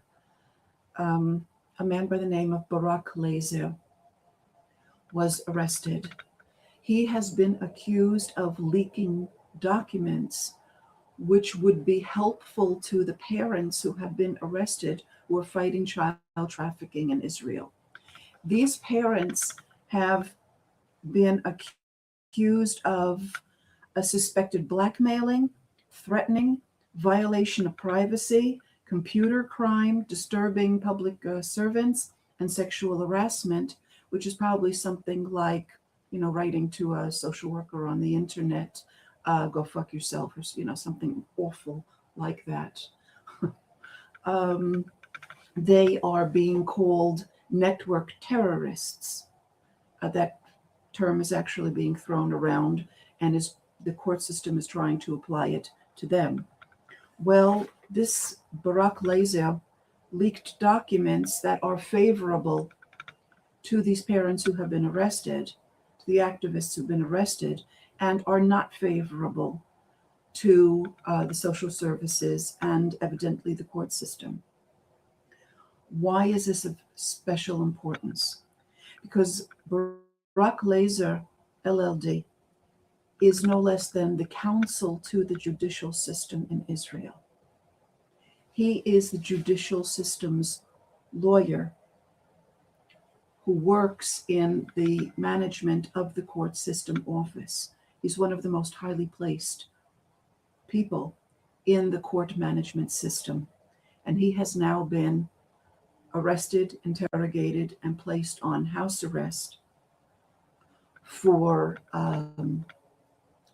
leaking documents that are helpful to parents who have committed the high crime of trying to get their children back and putting an end to the decades-long market of child trafficking in Israel. And while we're talking, let's talk about one of the reasons why child trafficking exists. Child trafficking is an integral part of the holy cow of national security all over the world. And the one tiny spot of bright light in that, which we may be able to fan into something very positive, is that that means that pedophilia and sadism is generally considered disgusting and something that people would be embarrassed if the world knew that they were partaking in. At one time in society, these things just went on, and it would have been very difficult, for instance, to blackmail a pharaoh in Egypt or the king of Assyria with threats of exposing them as sadistic pedophiles, right? So the fact that this kind of blackmail exists means that most of the world considers this a terrible, ugly crime, and that's good. And we can use that core of goodness to make things better in the world. Intelligence agencies all over the world hold information about one another. Everybody has a film of somebody doing something, or a document, or information about their past, all kinds of things, and these things are used for mutual blackmail. Now, the citizens of countries are told that this is done for the sake of national security. If they're told that it's done at all, they justify it by saying, well, our intelligence agencies need to gather this intelligence in order to keep you safe. As the decent people of the world, it is our job to say that we do not believe for one single solitary second that our children and ourselves are safer because somebody else's children are being compromised. And we are also aware of the fact that what comes around goes around. And if I tolerate somebody else's child being compromised so that somebody will have information about pedophilia and or sadism, pedophilia is a form of sadism in and of itself, then I don't know when that's coming knocking on my door. And so the decent people of the world need to reach out to the security systems in their countries and say, guys,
This is the film you will not see on the BBC or CNN or any other Western media. Over the last year, we have witnessed what is the greatest crime of the 21st century. And perversely, it's a crime that has been meticulously documented and presented to us by the people who are carrying it out. We at Al Jazeera have collated all that evidence, packaged it. What it reveals is truly shocking. We focus on the town of GHETTO, which is a small town of about 13,000 people. The Israeli army enters this town just after Christmas. It's emptied of people, and they simply destroy it. And they record themselves doing it. They post before and after videos, and the town is entirely flattened. There is no precedent for this in the whole history of the Israeli army. We have become addicted to explosions. The willful destruction of civilian property for punitive reasons, or even perhaps to create a buffer strip, is illegal. You can't do that. It's against international law. And they're doing it, and they're recording it, and they're putting it on Facebook. And we know the names of the soldiers and the commanders who did it. They go into the homes of Palestinians, and they're often clearly staying there, and they just smash them up, and they film themselves smashing them up. They also delight in going through women's underwear drawers. And this is a sort of recurring obsession. You have to see Israeli soldier videos in the context of the broader output of Israeli society. If you gave me a button to just erase Gaza, every single living being in Gaza would no longer be living tomorrow, I would press it in a second. I would press it right now. Give me that button and press it right now. There you go. And I think most Israelis would.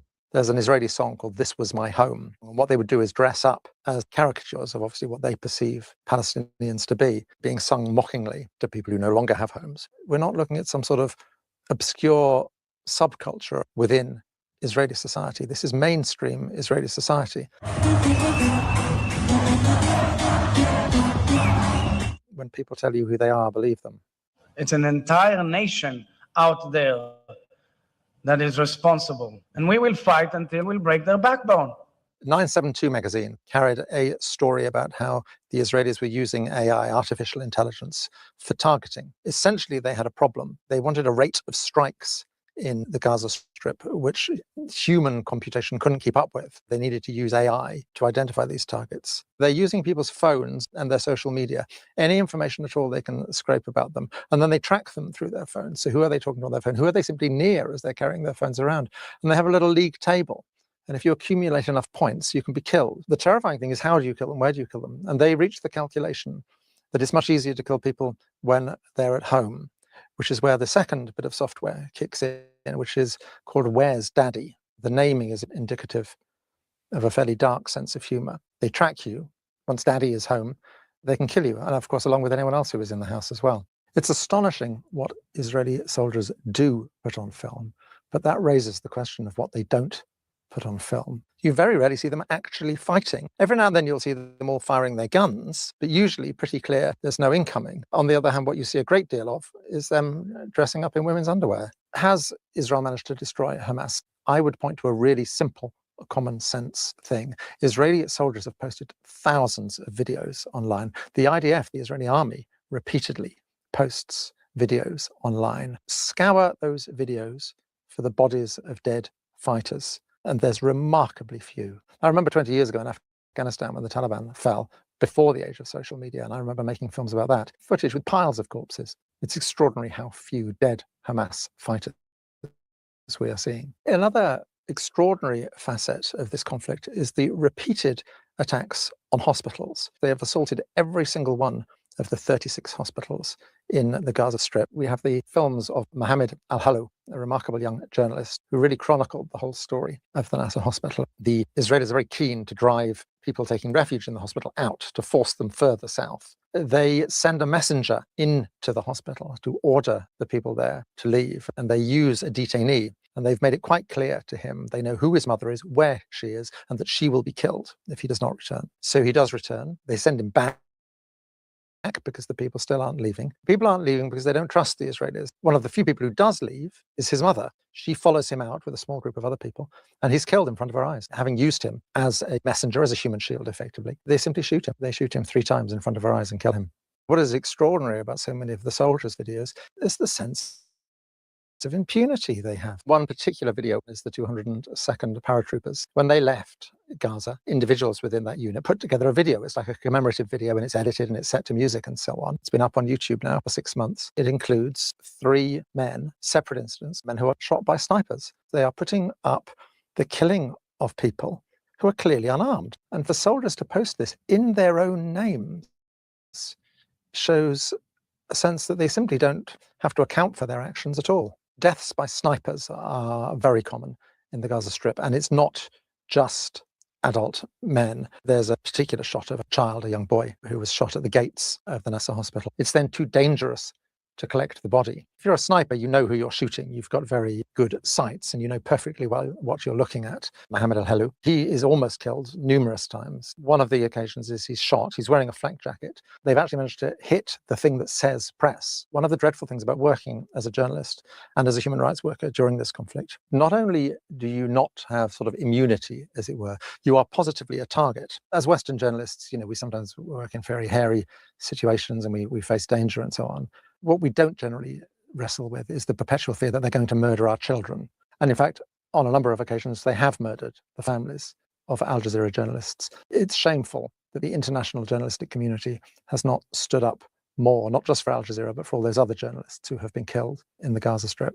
Well over 10% of all journalists in Gaza have lost their lives since this conflict began. The usual mortality rates expected of infantry soldiers is less than 5%. So we're talking about absolutely shocking levels of loss of life. Detainees are clearly abused when they are first taken prisoner. We've all seen the images of them stripped to their underwear. It's clearly designed to humiliate. We gathered accounts in the Gaza Strip of people being beaten. We have a picture of one man who had a Star of David carved into his back. In a way, for many, this is just a prelude to when they're taken into Israel to these detention centers. In our film, we have one grotesque eyewitness account of a dog being used to rape someone. فجأة جردوه من ملابسه السفلية. إجا كابتن كان موجود.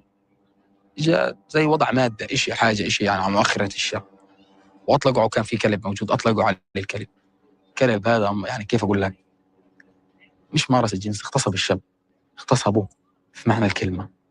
UN report at the end of June identified 53 individuals who have been killed in Israeli detention. There's a report on Israel's Channel 13 broadcasting to the world, advertising the fact, celebrating the fact that these men spend 24 hours in complete darkness with a single hole for a toilet, in handcuffs, chained together with leg cuffs. The whole focus of the report is clearly the Israeli public, and what they're trying to stress is how badly these people are being treated, because clearly the political issue within Israel is whether they're not being treated badly enough. מבצעים עבירה, חשודים בעבירה של אינוס, בעצור כפות.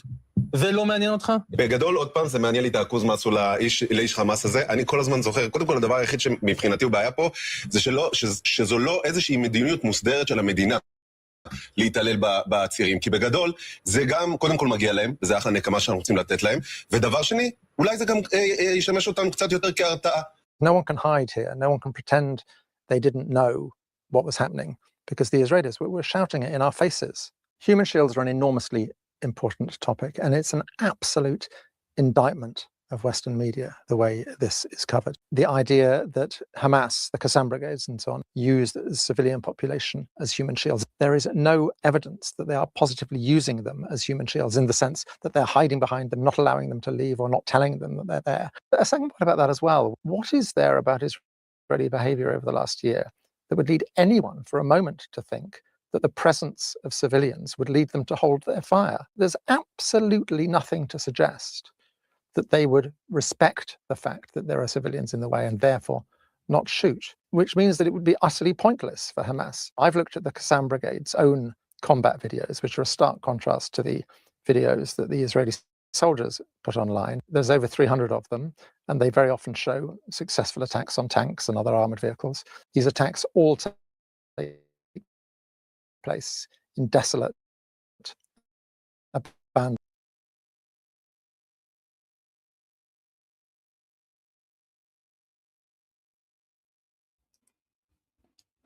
Now, again, these are these guys' opinions on what they're showing here. Again, I have my own opinions of what I watch when I watch. I don't believe anybody's story. but my own. And I do have my own opinions. Now, Iran could be doing the same thing over there.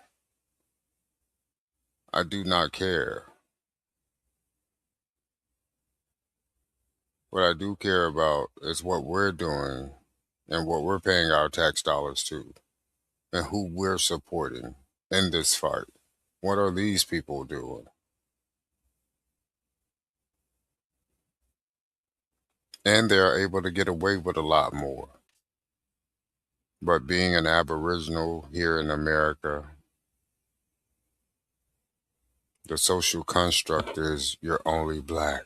But they get to use your land and take your identity here. And you better shut the fuck up. Because in who you trust, that's who the fuck you trust. But you listen to me. Bitch, I ain't listening to you. I don't gotta trust who you want me to trust, bitch. And it definitely ain't gonna be somebody you point out.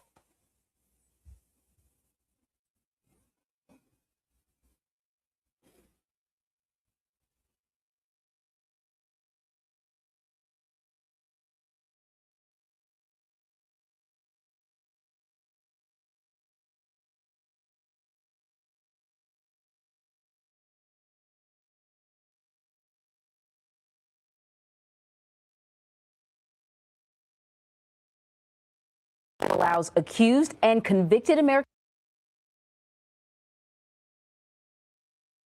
pedophiles to escape justice by moving to Israel. So Ian Lee has been following this for more than investigation. Dozens of Americans have used this loophole. So, he's 6'2". We are on a stakeout looking for this man, Jimmy Julius Caro, 48 years old and wanted on charges of sexually assaulting a 9-year-old girl in Oregon back in 2000 and a 5-year-old girl in Israel in 2001. He's considered dangerous. But these photos are a few years old, so we don't know if he'll look the same. He remains elusive. Previous attempts to capture him have failed. Obviously, the fear that he would somehow figure out that anyone's looking for him and bolt. He just called his number. Shauna Aronson got a tip that Caro's expected at this clinic near Tel Aviv. Who's going to call the She's police with JCW, Jewish Community Watch, an organization that hunts down accused pedophiles who flee to Israel from the U.S., exploiting a process called Law of Return, whereby any Jewish person can move to Israel and automatically gain citizenship. The ease with which pedophiles seem able to use this law as an escape route haunts victims like Mendy Hawk, who says he was abused from age 8 by a teacher at an Orthodox Jewish school in Los Angeles. So your classroom is right here. How does it feel being back? I was very anxious and, stressed coming back here, and a lot of memories coming through my mind. Memories of his alleged abuser, Mordechai Yomtov, who taught him Hebrew studies when he was just 8 years old. So in the beginning, he would just rub me outside of my pants, and then I would say about 3 to 4 months later, he started going in. Reaching down your pants? Yeah, it's reaching down. Why did you feel like you couldn't tell anyone? I was scared. I was ashamed. I just didn't know what people would think of me and the whole situation. Yomtov pled guilty in 2002 to sexually abusing and committing lewd acts against 3 other boys. He served jail time, but when he was released, he violated his probation and, according to JCW, fled to Israel with help from individuals within the Orthodox Jewish community. JCW tracked Yomtov down and confronted him with a hidden camera in Jerusalem, where he admitted to illegally fleeing the United States with help and using a fake passport to enter Israel. I was supposed to stay for 5 years in the same city. I was supposed to join the homicide research. I was supposed to go every 2 weeks to the police station. I left within a week later. He had this message for his victims. I'm very, very, very, very sorry. The other person in this video is Mayor Seawald, the founder of Jewish Community Watch. He tells CBS News Yomtov's case isn't uncommon in the Orthodox community. The same thing that's going on in the Catholic Church right now around the world, the exact same thing happens in our community. The rabbis say it's, you know what, he promised he's going to go for therapy, he's never going to do it again. Boom, he's in another community. A few years later, he's at the same thing, and we hear more allegations that the person continued to abuse children. And often, those abusers end up in Israel. Rabbi Yehuda Oppenheimer says he unwittingly helped Caro escape. There was nothing that raised any red flags up to the point where he was moving to Israel. Well, I wish I could say that, but unfortunately I can't say that. So he had violated his parole, and and now they were looking for him. He said that there was something in the past that had happened when he was young, but nothing had ever happened since. I've changed and I'm a different person now, but you gotta help me. I felt that I could trust him. So I wrote him a letter, and he bought a ticket, and he left. Cairo is accused of abusing more children when he got to Israel. What was that like for you when you found that out? Punch to the gut. It was very painful. Rabbi Oppenheimer says the reason he came forward is to shine a light on the process of accused pedophiles fleeing, to help ensure it doesn't happen again. Back at the stakeout, an ambulance pulls up and a man steps out. It's Cairo. That was definitely him. Oh my God. Okay. The police are called and eventually arrive. His days on the run are over as he's led away. Did you assault the girl in the United States? No. Did you flee Israel because you assaulted the girl in the United States? Have you ever assaulted any girls in Israel? Do you know that you're wanted by Interpol? Yeah. There's relief as police escort him to their car. This marks the end to a months-long manhunt. Oh my gosh! Can I give you a hug? I have something I need to tell you. Yeah. Okay. We found him, and he was just arrested. What? He was just arrested. Wow. Oh my gosh. You might Amuna, not her real name, is the person on the other end of the line. She was a little girl when Cairo entered her life. I was 4 or 5 years old. My mother was on bed rest. My father's a rabbi, so he wasn't really home. He used to come to our house. We used to play games, and then it became sexual. I'm going to give you a cookie because you do it so nicely. It's all about the cookie. It's all about lying, and it's all about being so evil to a little child. He also threatened me. He would kill my parents. He would choke me. He would hold me. He would kidnap me. How did that affect you? A lot. Yeah.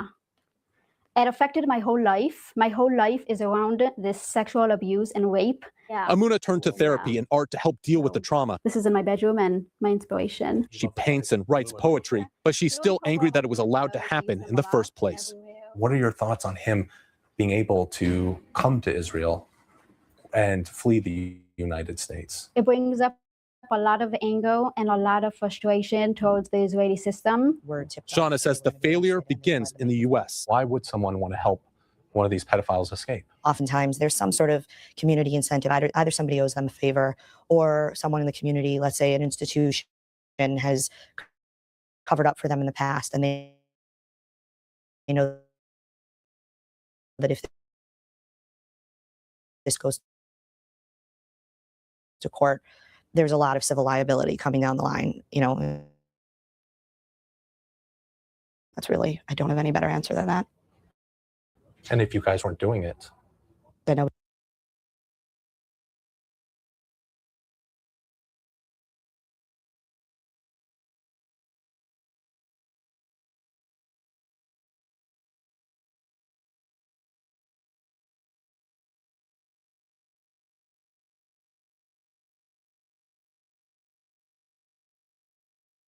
nobody would do it. Israeli police told CBS News that, quote, the police coordinate closely with the Ministry of Justice and worldwide police organizations in order to find suspects overseas. Today, Cairo faces charges in Israel, while back in the United States, the district attorney's office in Clackamas County in Oregon told CBS News they are working with federal authorities to secure his extradition. But Mordechai Yomtov remains at large. The district attorney here in Los Angeles told us they have not requested Yomtov's extradition and that they had no other comment. Jewish Community Watch says that is the problem. If American officials don't try to get accused pedophiles from Israel, then they simply escape justice and leave children at risk.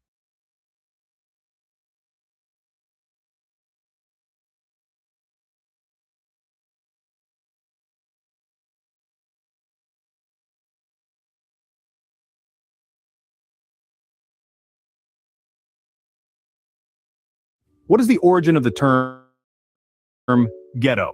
It seems to be a word that's thrown around quite casually in modern times, but its roots lie in a dark and somber history. The term ghetto can trace its lineage back to the Middle Ages, when it was used to describe specific areas in European cities. These weren't just any areas, but places where Jewish communities were forcibly confined, segregated, and restricted in their movements and activities. Among the first ghettos to emerge was the Venetian ghetto in Italy. Established in 1516, it confined Jewish residents to a designated area known as the Ghetto Nuovo. This area was surrounded by canals and gates that were locked at night, creating a physical and symbolic barrier between the Jewish community and the rest of Venice. But within these constraints, the Venetian ghetto flourished as a center of Jewish culture, commerce, and religious life. A little under 40 years later, in 1555, Pope Paul IV established the Roman ghetto with the papal bull Cum Nimis Absurdum. Jewish residents were herded into a walled-off area near the Tiber River, living under various restrictions and discriminatory laws. This Roman ghetto remained until the mid-19th century, when the Papal States dissolved. In Frankfurt, Germany, the Frankfurt Ghetto came into existence in the 16th century, following a series of anti-Jewish riots and expulsions. The Jewish community was confined to a specific neighborhood known as the Judengasse, or Jews' Alley, surrounded by walls and gates. This ghetto persisted until the early 19th century, gradually abolished by Jewish emancipation laws. In 1495, one of the oldest Jewish ghettos in Europe was established in Krakow, Poland. Jewish residents were confined to the Kazimierz district, living under discriminatory laws and regulations.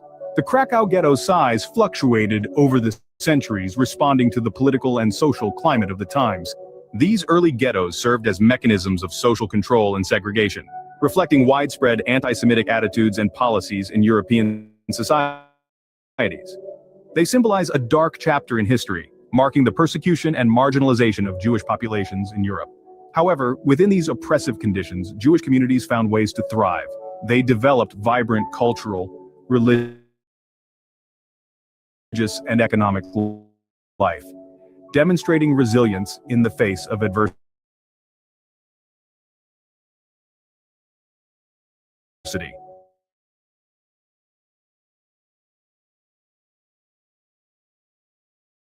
Is key to a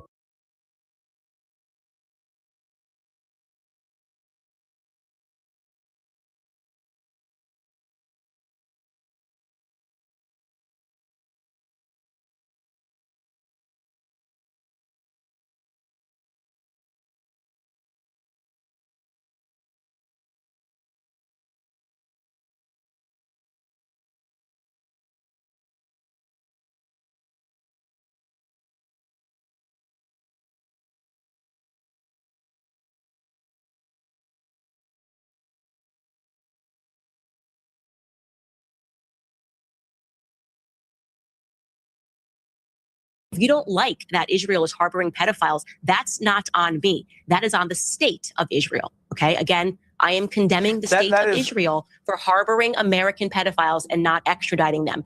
Do you have a disagreement there, Rabbi? If so, please share.